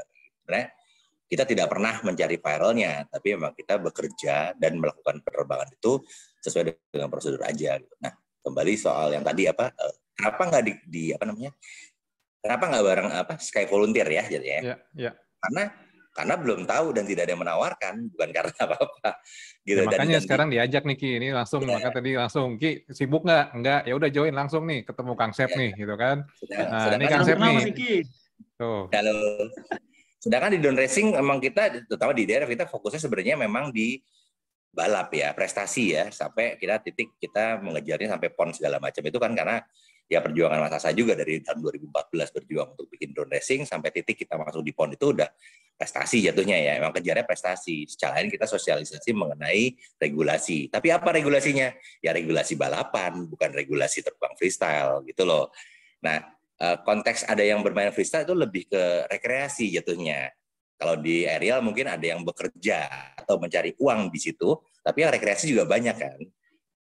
Konteksnya gitu. Nah, kompetensi IDRF memang bukan ke regulasi yang untuk aerial gitu loh, lebih ke memang kita hanya merangkul teman-teman supaya paling tidak ada informasi yang masuk. Kebetulan aku juga ya mengerti sedikit lah mengenai fasi segala macam. Ya konteksnya kita memang merangkul teman-teman gitu, bukan kita nggak punya badan hukum yang untuk menghukum mereka. Tapi soal yang tadi Sky Volunteer ya monggo kalau memang ada program seperti itu dibutuhkan ya kita tinggal ya cross community ya kita bisa aja sih kayak gitu. Karena memang kita punya database juga teman-teman yang di Cirebon, di Makassar, di mana kita punya link yang memang punya banyak grup yang memang kita bisa sharing sama seperti aerial ya. Ya. Gitu sih konteksnya sebenarnya konteksnya IDRF sebenarnya tidak kasarnya gini, tidak ada urusan dengan terbang-terbang yang liar itu karena kita memang controllable flight yang memang kita ada di arena gitu kan. Soal yang freestyle kita hanya bisa menghimbau mereka, memberikan informasi ke mereka. Sampai sedetail-detail kayak kalau terbang jangan pakai baterai boncos ya. Nanti lo kalau jatuh resiko lo. Cuman sekedar itu doang gitu loh. Bukan yang lo jangan terbang di sana aja, itu bukan regulasi kita. Gitu sih. Tapi kalau memang ada bisa merangkul teman-teman yang memang terutama daerah ya banyak ya. Daerah yang memang mereka tinggal dekat-dekat gunung, dekat-dekat itu atau dekat laut tuh mereka memang kayak contohnya di Papua. Di Papua ada namanya Gris, dia terbangnya keren banget beneran. Tapi dia bermain ya karena dia anak sana, dia terbang mau anytime jauh dari bandara terbang aja gitu. Dan dia justru malahan bukannya kita larang, tapi kita justru ngerangkul dia lewat media sosial, kita kasih appreciate bahwa terbang lu keren gini-gini. Sambil kita tanya, gimana kalau terbang di sana? Nanya gitu. Gini-gini. Oh, ya udah hati-hati ya gini-gini, lu berarti aman kan gitu. Jadi obrolan-obrolan itu justru malah dia emang kenapa Om jadi nanya, akhirnya banyak dia yang nanya ke kita gitu loh, yang sampai kita sharing aturan-aturannya juga kan, benar, sampai hal-hal yang akhirnya dia pengen ikut race. Kemarin kebetulan kita PON Papua dia mau datang tapi ternyata ada tugas juga di sana kayak gitu. Sebenarnya banyak ya kita bentuknya sosialisasi smooth aja sih, bukan secara regulasi yang ketat karena emang drone racing tidak ada regulasinya. Untuk racing ya di sirkuit kita ikutin regulasi yang dari FASI ya, tapi bukan untuk di luar sirkuit gitu. Itu yang kita tahu saat ini. Gitu sih. Ya, dan kita setiap event pun kami tetap dari daerah juga tetap ngajuin izin kayak waktu di mana? Waktu di Bekasi gitu itu kan tetap kita bersurat sama DKPPU, kita bersurat dengan Airnav gitu kan. Itu selalu. Itu tetap aturan itu tetap kita jalanin gitu. Ya, jadi, makanya tapi kan para pilot kan memang kita cuma kasih sosialisasi, kita yang sebagai penyelenggara yang mengurus itu. Jadi maksudnya dalam ruang lingkup udara yang memang controllable, bahkan event-event yang kayak itu pernah ngerjain juga buat Kejaksaan Agung segala macam itu di sirkuit Motorcross segala macam itu pun satu garis dengan si Curug ya. Tapi akhirnya dapat izin segala macam dari Banten, dari Pasi pun juga kayak gitu. Intinya kita yang tahu ya kita yang mengurus. Tapi kalau buat mereka justru kita bukan melarang tapi memberitahu mereka. Kayak gitu sih konteksnya. Oke, nah sip. Jadi ini udah ketemu nih dari DRF. Jadi titip ya Ki. Jadi nanti sama Kang Sep nih bisa berkontak. Nanti Kang Sep mohon izin nanti saya kasih nomor Kang Sep ke Adik Kiki ya.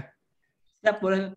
Nanti biar Adik Kiki bisa bantu dari DRF bisa bantu koordinir teman-teman FPV nih kalau misalkan nanti ada bencana atau apapun itu gitu nanti bisa kita koordinasi sama-sama. Begitu. Oke, tadi Pak Alex, sorry Pak Alex jadi lama nih. Ya Pak Alex, sorry. Santai. Lagi mumpung libur nih. Ya gimana Pak Alex? Monggo. Sukses menarik karena kebetulan sehari atau 2 hari lalu ya Pak Indro ya kita bahas juga ini dengan konteks yang lebih besar sebetulnya dengan ASEAN. Jadi disaster manajemen juga untuk ini dan memang nggak usah Mas Septian ini positifnya bahwa semua memang datanya terpencar-pencar Mas Septian. Jadi namanya MP kemarin itu malah dibahas BNPB punya mungkin 3 aplikasi sendiri, terus ada kementerian punya 3 aplikasi yang lain. Jadi datanya tuh nggak pernah satu. Saya sempat ikut juga yang geospasial malahan. Jadi saya sempat ikut yang BNPB, ikut pernah di geospasial. Nah, mereka punya inisiatifnya masing-masing semua gitu. Nah, ini memang jadi kadang-kadang beda dengan misalnya katakanlah di Afrika ya, yang saya tahu kan Afrika tuh sangat centralized. Jadi ya memang Eropa yang masuk, kemudian drone-drone semuanya dari Eropa masuk sebagai tempat sandbox mereka untuk melakukan disaster management di sana di Afrika gitu, dan teratur ada PIC-nya satu yang mengatur semua. Jadi memang karena kita luas ya kita mafhumlah bahwa memang sulit untuk mengatur semuanya. Cuma memang menarik kalau bisa Mas Asa bisa menginisiasi sih dalam salah satu bidangnya gitu, ya. Karena semua lagi membicarakan ini Mas Asa. Ya. Jadi ini juga ada Mas Dede, ada Pak Fuad, saya lihat juga di Malang ada saya undang juga Pak Wahono nih dari Muhammadiyah di Malang yang yang punya daerahnya begitu. Jadi sebetulnya inisiasinya banyak, tapi terpencar di mana-mana sih, Mas Septian, to be honest. Jadi ada baru aja 2 hari lalu saya ikutan gitu. Jadi banyak sih yang mau membantu, banyak juga yang nggak tahu gimana caranya, banyak juga mencoba database-nya tadi kayak informasi Mas Septian apa perlu di data dan sebagainya. Ya justru database itu yang sangat diperlukan sebetulnya kan. Dalam mappingnya nanti kemana nanti supaya nggak melakukan hal yang sama berulang. Kalau ngebor minyak kan kita tahu tuh logbooknya itu selalu sama gitu, tinggal kita korelasi dengan logbook itu gitu. Jadi harus ada database yang kita bisa ambil lagi. Monggo kalau gitu Mas Asa kembali ke moderator. Terima kasih. Thank you Mas Alex, Pak Alex, thank you. Nah Kang Sep gimana Kang Sep? Ya, salam kenal Pak Alex. Betul sekali Pak, masalah data ini di Indonesia PR banget Pak dari zaman dulu. Masalah data yang tidak terbuka lah, masalah data kita yang tidak lengkap lah, masalah data kita yang tadi tercecer kata Pak Alex dan lain sebagainya gitu. Dan benar tadi kata Pak Alex untuk kebencanaan aja BNPB punya Inaris sendiri gitu, terus PVMBG punya Magma gitu, kemudian BIG punya kebijakan kebijakan satu data, kemudian lembaga-lembaga yang lembaga pemerintahan lah itu banyak yang saling. Dan baru tahun ini BNPB mencoba untuk komunikasi antar lembaga itu tersebut tuh. Gimana caranya agar Magma bisa beririsan dengan Inaris, bagaimana yang lainnya sebagainya gitu. Itu kami lihat mulai dilakukan oleh BNPB untuk mengelola itu semua gitu. Cuman memang yang terkait dengan SOP ini nih yang belum ada juga, ini yang sedang kami upayakan nih untuk dorong terus BNPB agar bikin SOP baik untuk penggunaan untuk mitigasi maupun di emergency response agar peran pilot drone atau pengambilan data aerial ini itu masuk ke SOP penanggulangan bencananya gitu. Kemarin kalau di lapangan kami udah sangat apa ya, udah sangat cair tuh dengan teman-teman dari tim reaksi cepatnya BNPB. Kita koordinasi dengan dia yang ngurus helikopter udah enak banget, Mas. Bro, ini helikopter hari ini jam berapa aja terbang? Oke, jam segini. Oke, jam segitu nggak bisa terbang. Oke, siap. Bahkan ketika kita lagi terbang, lagi mapping, dia bisa bantu kita untuk nge-hold dulu helikopter biar nggak terbang tuh. Bro, helikopter kita hold dulu nih. Silakan teman-teman terbang. Oke, thank you. Itu udah enak banget. Tinggal bagaimana agar ini yang PR kami juga nih. PR kami adalah bagaimana agar kerjasama gentleman agreement ini berubah menjadi kerjasama hitam di atas putihnya. Gitu. Oke, sip. Iya sih, memang waktu dulu saya masih di mapping, Kang saya sempat di mapping, itu banyak di plat merah tuh pada overlap gitu ya. Tapi ya sudahlah, itu masalah yang berbeda. Nah, ini kita lagi itu biar Mas Fuad yang jawab, Mas. Mumpung ada plat merah nih. Tapi saya tidur ya. Tuh, enggak lagi monitor. Saya gimana Mas Fuad? Saya cuma ngomong overlap kok jadi Mas Fuad, sorry nih Mas. Itu makanya jadi bingung kok jadi saya. Kalau saya kan tadi nanya ke Kang Septian, Kang yang belum mana gitu. Makanya tadi kita milih puncak itu Kak Asa itu karena belum ada yang motret gitu kan puncaknya katanya. Ya sudah, kita akhirnya dia ambil rute puncak gitu yang memang belum ada yang mengabadikan gitu. Nah, dari situ memang terlihat kalau selama ada koordinasi nih Kak, saya tak lihat nih Mas Asa itu ya biar nggak overlap tadi gitu, yang sudah dilakukan ya jangan dilakukan, yang belum ya mari kita lakukan kan, kira-kira seperti itu. Mungkin itu sih Mas Asa tambahannya kalau saya pribadi itu dari plat merah. Dan kalau koordinasinya enak tuh enak juga ya Kang Septian ya. Kayak saya kan ke Kang Septian, Kang mau yang mana nih areanya yang mau dipotret gitu kan. Tuh lihat lapangan, mungkin apa enggak terbang, habis itu ya sudah dapat hasilnya, kira-kira gampangnya gitu Kang Septian. Gitu. Jadi emang cocok kalau Sky Volunteer jadi muaranya gitu ya. Kayaknya iya Mas Indra. Cocok bener nggak? Betul. Dia mungkin jadi kayak koordinatornya ya. Di lapangannya itu kita nginduk aja mau yang mana nih, mau pakai wahananya siapa, mau yang terbangin gitu, kapan misalnya kayak gitu. Biar lebih terkoordinasi dengan baik gitu, mungkin loh ya ini. Kalau seperti itu bisa lebih baik, kenapa tidak gitu Mas Asa atau Mas Septian gitu. Betul, setuju.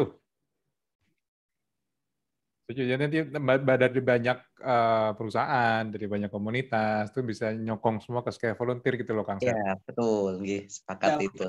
Mas Asa. Senang banget ya kalau makin banyak bagus nanti kalau Kang Sep bisa tadi ya kayak Mas Fuad bilang gitu. Oh, untuk daerah sini pakai Vitol misalkan. Oh, daerah sini pakai VV Racing gitu misalnya gitu kan. Daerah sini pakai ini, kalau bisa sampai kayak gitu kan enak tuh. Kita nyebarin kekuatan teman-teman semua ini kan lebih masif gitu kan. Nah, tinggal dipikirin dia tuh gimana proses datanya itu tuh. Kalau saya ngeliatnya ini juga sih, Kang. Jadi kalau misalnya selama ini kan kerjasamanya dengan perusahaan-perusahaan manufacturer drone gitu kan, dan memang sebagian besar ya berpusatnya di Jakarta, Bandung, Jogja gitu kan ya. Nah, sedangkan misalnya di Sulawesi, Papua, sebenarnya kan yang lebih banyak ya tadi udah ada nih, ada Mas Kiki gitu misalnya. Ya pilot pasti jauh lebih gampang gitu nyarinya kalau semuanya misalnya bisa kita koordinasikan gitu kan. Siap. Gitu. Setuju, benar, betul. Ya, masih PR nih jalan-jalan ke komunitas-komunitas untuk sharing sebenarnya. Ya, aku nambahin dikit boleh, Sa? Boleh, monggo. Ya, sebenarnya lebih ke koordinasi ya. Makanya aku juga experience aku di drone racing sebenarnya ada banyak event ya, terutama kayak balapan racing, kemudian drifting, kemudian jet ski segala macam itu. Pada saat lagi ada event itu kayak emang sama, pada berebutan mau terbang gitu kan. Nah, itu konteksnya seperti itu. Akhirnya karena kita saling kenal, itu kan apalagi drone racing ya, begitu pakai channel sama tabrakan jatuh kan. Nah, itu jadi kita koordinasinya memang awal dari mulai sosial media, bahwa pada saat kita publish bahwa oke, ada event ini kurang lebih sekian yang terbang. Nah, itu tolong koordinasi ke nomor ini gitu. Jadi pada saat ada orang yang datang, itu dia langsung kontak. Om, aku mau terbang gini-gini, dan bahkan kita udah siapkan HT segala macam. Oke, kamu terbang. Jadi ada pengaturan di situ. Walaupun ya kayak kemarin kejadiannya, jadi kita dari itu rotasi. Jadi contoh kalau ada racing, ada balapan rally Medan kemarin ya. Jadi kan itu ada SS-nya ada beberapa titik dan semua nggak bisa cover kan. Jadi justru malah kita yang ngatur oke kamu range-nya dari sekian sampai sekian, dari situ kalau udah balik lagi. Dan itu dalam 1 hari 2 SS itu kita putar. Jadi dia dapat setengah, kan peserta 150, ini contoh aja ya, 50 dia harus rotate ke sana, kemudian rotate ke sana, jadi dapat semuanya titiknya. Nah, yang kemarin Bamsu terguling itu keberuntungannya di salah satu orang karena dia titik itu gitu kan. Kayak gitu sih kejadiannya. Tapi memang kontrol itu nggak gampang, dan memang benar-benar kita harus tegas sama teman-teman sih. Karena apalagi kalau kita di Indonesia itu ada channel-channel cuma terbatas 8 channel yang memang secara fit nggak boleh terganggu kan. Ada lagi sekarang analog dan digital. Jadi itu udah makin kusut aja tuh. Jadi koordinasi antar komunitas, dan itu komunitasnya ada kayak contoh di Mekarta itu ada anak Jakarta datang 2 tim, kemudian ada anak Cirebon juga 1 tim. Nah itu mengatur itu tuh memang cukup produk dan kita harus tegas sih, itu aja sih. Tapi memang in a way kita harus sosialisasi bahwa oke, event ini atau di tanggal segini ada kegiatan ini, tolong yang mau terbang itu koordinasi sama saya gitu. Jadi waktu konteksnya kayak gitu. Jadi mereka langsung kontak Japri segala macam, kita tinggal ngatur aja. Itu sih. Nah, sekarang mungkin dari apa namanya Sky Volunteer ini mungkin nanti dibantu dari yang tadi disebut plat merah itu, dikasih statement juga bahwa pada saat di satu kejadian atau satu amit-amit ya kejadian apapun itu atau satu kegiatan udah langsung statement untuk ya sekedar mungkin di area itu dipasang flyer atau gimana untuk koordinasi penerbangan kontak ini gitu contohnya, atau melalui sosial media juga. Tapi jangan hanya sosial media di itu aja, tapi bermain sosial media kayak hashtag segala macam. Jadi siapapun yang mau ke situ, baik anak drone racing, anak aerial atau apa, sebelum terbang itu ada koordinasi dengan pihak Sky Volunteer. Nah itu yang saran aku sih ya. Jadi memang harus agak bermain sosial media dan lain-lain sih kayak gitu. Itu sih sosialisasinya. Jadi nggak sembarangan dia terbang gitu loh. Dia ada kulon-nuonnya dulu dan pihak Sky Volunteer bisa mengatur dan mengecek apapun itu yang mau terbang. Itu sih. Bukan jadi polisinya tapi ya. Tapi intinya menata aja sih. Gitu. Siap Mas. Ini juga sebenarnya ya Mas ya. Ini tuh posisi kemarin kayak di kondisi kebencanaan yang posisi untuk nentuin AOI, terus ngurus notam, kemudian ngatur teman-teman pilot, itu awalnya tuh posisinya bukan di Sky Volunteer sebenarnya. Sky Volunteer tuh sama seperti yang lain sebagai vendor lah istilahnya kalau dalam perusahaan. Posisinya itu harusnya ada di pemegang penangan dalam hal ini BNPB kemarin tuh. Cuman ketika saya koordinasi dengan pihak BNPB, Mas kita mau terbang, dia malah ngasih nomor airnavnya. Mas langsung aja kalau untuk notam minta ke koneksi ke airnav. Terus Mas yang ngatur ini siapa? Udah serahin aja sekalian sama Sky Volunteer. Ya oke. Jadi kayak gitu tuh. Itu udah kode tuh Kang Sep. Udah kode tuh. Udah mau repot. Kayaknya koordinasi lapangan emang Sky Volunteer gitu kayaknya. Nah, ya, itu udah kode sama, itu. Sama yang tadi kejadian di event-event, bahkan aku pegang event drifting, rally sampai rally Medan segala macam. Pada akhirnya karena udah sekali kayak gitu, pihak event organizer itu udah tahu, dan bahkan pihak racer itu begitu ngelihat kayak gitu, beberapa event yang ada sponsor rokok segala macam, mereka akhirnya ya udah Om tolong dong, jadi callingannya itu udah Om tolong dong besok gini bisa nggak? Ya udah kalau gua nggak bisa berangkat sini ya. Nah, itu gua langsung publish ke teman-teman di grup. Pokoknya buat ada yang ini tanggal sekian koordinasi sama ini ya. Sesimpel itu sebenarnya. Ya ini memang mungkin skopnya nggak besar ya, tapi skopnya kecil. Skopnya kecil, tapi maksudnya kalau kayak rally Medan kan skopnya lumayan lebar gitu. Dan koordinasi segala macam pada akhirnya mereka sudah terbentuk ya, sampai yang rally Medan terakhir kemarin udah muternya udah gampang. Kayak rally di Mekarta juga udah tahu gitu. Janjian, gue titik ini ya. Oke, ntar gue pagi ke sini. Jadi akhirnya malah jadi gini. Oke, konteksnya pada saat kita terbang itu justru dibayar ya. Masing-masing tim itu dibayar oleh tim pembalap yang memang perlu di cover itu. Jadi tetap ada cuannya, tapi hanya butuh koordinasi. Udah, jangan kejauhan. Nanti jadi bicara ini nih. Project FPV nanti. Mas Asa, boleh nambahin dikit nggak Mas? Boleh Mas Fuad, monggo. Ini masih bisa lah sedikit lagi. Mungkin sedikit cerita ya Mas ya. Kemarin saat saya ngurus notam, itu kan kita ngadep ke Lanut Abdurrahman Saleh Mas. Itu kita ngadep ke Intel sama Ops-nya. Bagian Ops. Nah, mereka kemarin memang juga sempat bahas tuh yang sempat viral yang FPV itu. Yang mereka sayangkan tuh sebenarnya kenapa kok nggak ngomong kita, karena saat dia terbang itu lagi banyak heli lalu lalang Mas. Kondisinya seperti itu. Sebenarnya dia nggak mempermasalahkan kalau lagi nggak ada heli Mas. Kalau menurut saya gitu ya. Tapi saat itu memang kebetulan lagi banyak traffic yang memang itu pesawat man gitu loh, pesawat berawak. Di situ ada nyawa manusia di situ tuh yang memang harusnya operasional drone sama pesawat berawak kan sekarang harus segregated banget ya. Karena memang tidak bisa saling lihat satu sama lainnya lah. Yang disayangkan lah kok ini terbang tanpa koordinasi, tanpa ngomong, tiba-tiba mabur gitu. Ya mereka juga bingung, ini ngubungin, ya nggak bisa dihubungin juga Mas. Ini siapa orangnya, siapa, nomor teleponnya siapa. Lah sekarang katakanlah kalau helinya mereka sudah terbang. Dihubungi Mas. Nah itu, susah dihubungi apalagi di gunung. Helinya mereka terbang, tiba-tiba nggak ada koordinasi, terus Nahdlatul Mendalik, FPV-nya lagi terbang di situ juga gitu loh. Kan bisa dibayangkan kejadiannya kayak gimana. Itu aja sih sebenarnya kalau terkait dengan yang masalah gini Mas Asa, kedepannya kita coba bikin apa ya semacam sosialisasi terkait dengan kondisi tanggap darurat itu seperti apa sih gitu. Kalau misalkan ada bencana itu kayak gimana? Bisalah nanti kita sharing dengan teman-teman yang mungkin memerlukan informasi tersebut gitu. Kayaknya yang utama ini ya Mas Septian ya. Banyak aset yang saling dipakai di situ dan banyak instansi yang terlibat di situ gitu loh. Intinya itu aja sih. Jadi skopnya itu nggak cuma 1 atau 2 instansi, itu mungkin bisa 3 atau 5 gitu. Dan mereka nerbangin asetnya juga di situ yang perlu koordinasi satu sama lain biar nggak saling bertabrakan. Gampangnya sih gitu sih. Kalau skopnya katakanlah tadi yang dibahas sedang bahas Mandalika atau rally itu kan saya boleh bilang paling yang jadi penanggung jawab di situ 1 atau 2 instansi gitu loh Mas. Kalau bencana itu kan skopnya udah nasional dan operasionalnya tuh banyak yang lagi di situ. Mungkin banyak kepentingan juga ya. Iya, makanya saya bilang FPV-nya kemarin kalau katakanlah nggak pas bencana mungkin nggak ada masalah gitu loh. Dengan yang sebelum-sebelumnya juga kan nggak pernah ada masalah kan. Kan kemarin kok yang delalah pas waktunya habis Semeru erupsi, terus lagi banyak operasional juga di situ lah itu yang agak disayangkan kemarin. Mungkin itu aja sih nandanya dan sudah saya sampaikan mungkin saran nih Mas. Kalau bisa Kang Septian tuh bikin semacam website gitu. Jadi Mas Septian punya aset-asetnya nih, database aset, kemampuan terbangnya, kamera yang dipakai gitu kan. Kalau ada bencana langsung di mappingin nih. Oh ini bisa pakai ini nih. Tadi yang kata Bang Indra tadi itu kayaknya oke. Cuman harus perlu ada database-nya juga di Kang Septian yang didaftarkan gitu loh. Itu kayaknya ada Mbak Widiarti, semoga bantu untuk mencatatkan Mbak Widi. Jadi enak nanti Kang tinggal PR-nya jadi banyak.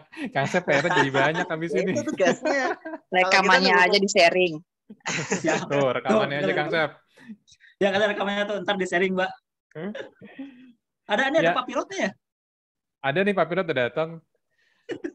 Jadi tadi Kang Fuad, jadi emang benar Kang Fuad yang sampaikan tadi gitu, itu udah saya bicarain juga waktu saya telepon Andre gitu ya. Jadi sehari setelah ini saya udah sampaikan ya memang ada beberapa hal yang tadi saya udah sampaikan bahwa dia nggak sadar gitu, dia nggak tahu, akhirnya sudah disampaikan. Gitu dan udah dihubungin sih Andre ini udah dihubungin sama Lanut gitu ya. Iya betul, kemarin juga mereka cerita ke saya gitu. Cuman mungkin penindakannya itu yang mesti dibahas lagi kayaknya kalau menurut saya karena kok agak tapi itu bahasan lain lah ya. Cuman saya cuman kok begini sih kalau saya nih kok begini sih tindakannya gitu. Tapi ya sudahlah gitu. Siap itu nanti lain waktu lah. Itu lain lagi lah. Ranahnya lain lagi. Siap. Monggo lanjut. Ini pilot nih, Pak pilot nih. Sebentar lagi kita udah harus selesai. Udah jam 5.22. Masih ada ya 8 menit lagi lah sampai 5:30. Kang, ini Kak James. Kalau saya suka manggil Kak James nih karena beliau aktif di Sekadar Dirgantara. Kak James, gimana Kak James? Open cam dong. Iya dong, jangan ini kayaknya baru bangun kayaknya nih. Iya, begitu. Gimana tadi terbang? Perasaannya gimana? Coba pengalaman baru loh katanya. Perasaannya itu menunggu detik-detik yang dimana kabut bisa kabutnya menghilang, matahari bersinar, itu sangat-sangat luar biasa banget. Kalau bukan karunianya nggak akan pernah terjadi. Oke. Terus pada saat operasinya gimana? Pada saat operasinya? Ya pada saat operasi sih sejauh ini dengan kelengkapan yang ada itu sudah sangat-sangat mumpuni. Surprise banget hari ini saya menerbangkan pesawat dengan ketinggian 12.000 feet dengan menggunakan elektrik itu sangat-sangat wow banget. Karena saya paling tinggi menerbangkan elektrik itu masih di 3.000, tadi itu bisa 14.000 dan itu di atas Kepundan Gunung Semeru yang dimana pada saat kita misi itu kepundannya sedikit batuk-batuk, ada 3 kali batuk. 3 kali batuk tadi. Nggak dibawa obat yang ke atas ya? Iya, nggak dibawa, makanya mesti buat batuk hitam gitu dibawa ke atas gitu, pas gitu batuk ya. dikasihin gitu. Nah itu dia, nggak dibawa, kan susah, capek juga, masih 12 kilo kita dari bawah kan. Oke. Jadi ya mungkin hasil yang didapat ketutup dengan batuk-batuknya asapnya dari kepundan dari Gunung Semeru. Tapi ya surprise banget buat saya. Saya senang sekali dengan operasional yang ada. Nah, mudah-mudahan Mas Fuad sama Mas Septi juga bisa meniru operasional yang sudah dijalankan oleh Pustekbang 8 dalam hal ini, yang dimana secara checklistnya, terus koordinasinya dengan Lanut dan sebagainya dengan pihak-pihak yang terkait itu sangat intensif banget gitu loh, sehingga hal ini bisa terjadi. Saya bangga banget dalam hal ini. Sebagai seorang pilot saya bangga banget bisa terbang bareng-bareng sama rekan-rekan Pustekbang. Gitu. Itu aja sih yang bisa saya sampaikan. Saya juga bangga punya teman Kakak James. Baru nih Bang James, makasih Bang James. Jam 4 lo berangkat, nungguin dari jam 3 itu. Aduh, hebat nih, mantap emang. Oke, sekarang udah jam 5.25 nih. 5 menit lagi sebelum closing statement dari Kang Sep. Saya mau nodong dulu Kang Sep nih. Adik Kiki masih monitor nggak, Ki? Masih. Kita bikin acara, Ki, Zoom Ki atau apa dengan Kang Sep gitu sama teman-teman FPV. Dijadwalin kapan, mungkin di awal Januari kita undang semua seluruh Indonesia FPV untuk masalah ini gitu. Nah, nanti topiknya gimana langsung aja sama Kang Sep deh. Mohon maaf bicara soal masalah FPV itu kan ada tempat latihan baru tuh yang di taman kota Aldi, taman samping. Iya, taman samping Aldiron. Ya, saya lihat kok kayaknya kurang dimanfaatin ya. Agak ramping, Kak James. Agak kecil, terus kalau untuk mikro mungkin mudah, tapi kalau untuk racing yang kencang agak susah tuh. Ya, kalau itu saya setuju. Kalau untuk racing ya iya, tapi kalau ini dalam hal ini mungkin ke mikro kali, mikro gitu loh. Ya. Mungkin itu satu tempat yang bisa dimanfaatin ya, mulai menebarkan racun ke adik-adik SD, SMP dan SMA. Ya SD, SMP lah. Kenapa? Ya. Daripada mereka main gadget kan, ada ada suatu hal yang baru, ada sesuatu hal yang membuat mereka lebih pengalaman experience baru dengan keterampilan yang baru gitu loh. Ya. Adik Kiki juga datang kok waktu itu ya, Ki ya. Waktu itu udah datang ke acaranya kok waktu itu diundang juga, terus adik Kiki datang, teman-teman juga udah ada banyak yang main gitu di sana. Ada APDI juga waktu itu. Betul. Iya. Udah pada banyak yang datang kok. Makanya saya berharap sih ya semakin banyak lebih banyak lagi supaya itu tadi racunnya semakin menularnya akan semakin baik, semakin bagus. Nanti kita racuni anaknya Kakak James. Siapa namanya lupa. Kan dekat rumahnya di Tebet. Oke, udah jam 5.27. Sorry Kak James, potong. Closing statement, Kang Sep, sebelum kita tutup. Terima kasih teman-teman STTA ya atas waktunya untuk sharing di sore hari ini. Senang banget bisa kenal dengan semuanya. Mohon maaf kalau saya di grup itu jadi silent reader aja, soalnya jujur kalau secara teknis saya tuh udah lupa lagi, Mas Asya udah lupa lagi kerjanya seperti apa. Saya cuma bisa menyambungkan antara dunia perdronan dengan dunia kebencanaan aja gitu ya. Dan tadi saya senang banget kalau misalkan banyak yang masih makin banyak yang terlibat di dunia di kebencanaan ini, karena peran ini sangat penting. Kalau ya mudah-mudahan teman-teman bisa meluangkan waktunya mungkin sehari dalam sebulan, atau nggak sehari banget sih, kemarin tuh 5 hari lah, berangkat 5 hari dalam sebulan atau beberapa bulan untuk dunia kemanusiaan. Mudah-mudahan apa yang dilakukan oleh teman-teman Beta, Zenith, dan yang lain-lain bisa jadi inspirasi untuk teman-teman perusahaan. Dan juga terima kasih buat Mas Fuad dengan BRIN-nya yang sudah legowo untuk join sama kami. Biasanya kan kita harus ngikutin plat merah gitu ya. Dan tadi ngingetin lagi bahwa dunia kebencanaan itu bukan hanya tanggap darurat atau emergency response aja, tapi juga mitigasi nih yang masih PR kita. Masih banyak banget dari Sabang sampai Merauke yang harus kita petakan risikonya. Dan ini peran kita perlu di sana gitu. Mungkin bisa dimulai dari teman-teman bisa mentain desa sendiri gitu ya, atau kalau kota mungkin agak ribet untuk menetapnya gitu. Kalau desa kayaknya gampang gitu untuk dipetain. Apalagi di musim hujan seperti ini itu risiko bencananya makin besar juga. Terima kasih atas semuanya. Terbang tinggi dan tetap membumi. Siap, terima kasih Kang Sep. Oke, teman-teman semua, sudah hampir jam 5:30, hampir 5:30, 1 menit lagi. Terima kasih untuk Kang Sep untuk sharingnya. Terima kasih teman-teman yang lain yang sudah join. Ada tim dari BRIN 8 yang sedang di lokasi juga bareng-bareng dari teman-teman IDRF, terus teman-teman ASTA juga gitu ya, yang udah sharing semua. Mudah-mudahan pertemuan kali ini yang sukses membuat nambah PR-nya Kang Sep dan Sky Volunteer. Tapi juga kan Kang Sep jadi banyak teman juga gitu ya, jadi makin banyak komunitas yang ikut bergabung insya Allah. Dan mudah-mudahan ke depannya Sky Volunteer makin berjaya terus. Sekian dari saya, terima kasih. Assalamualaikum warahmatullahi wabarakatuh. Waalaikumsalam. Waalaikumsalam warahmatullahi wabarakatuh.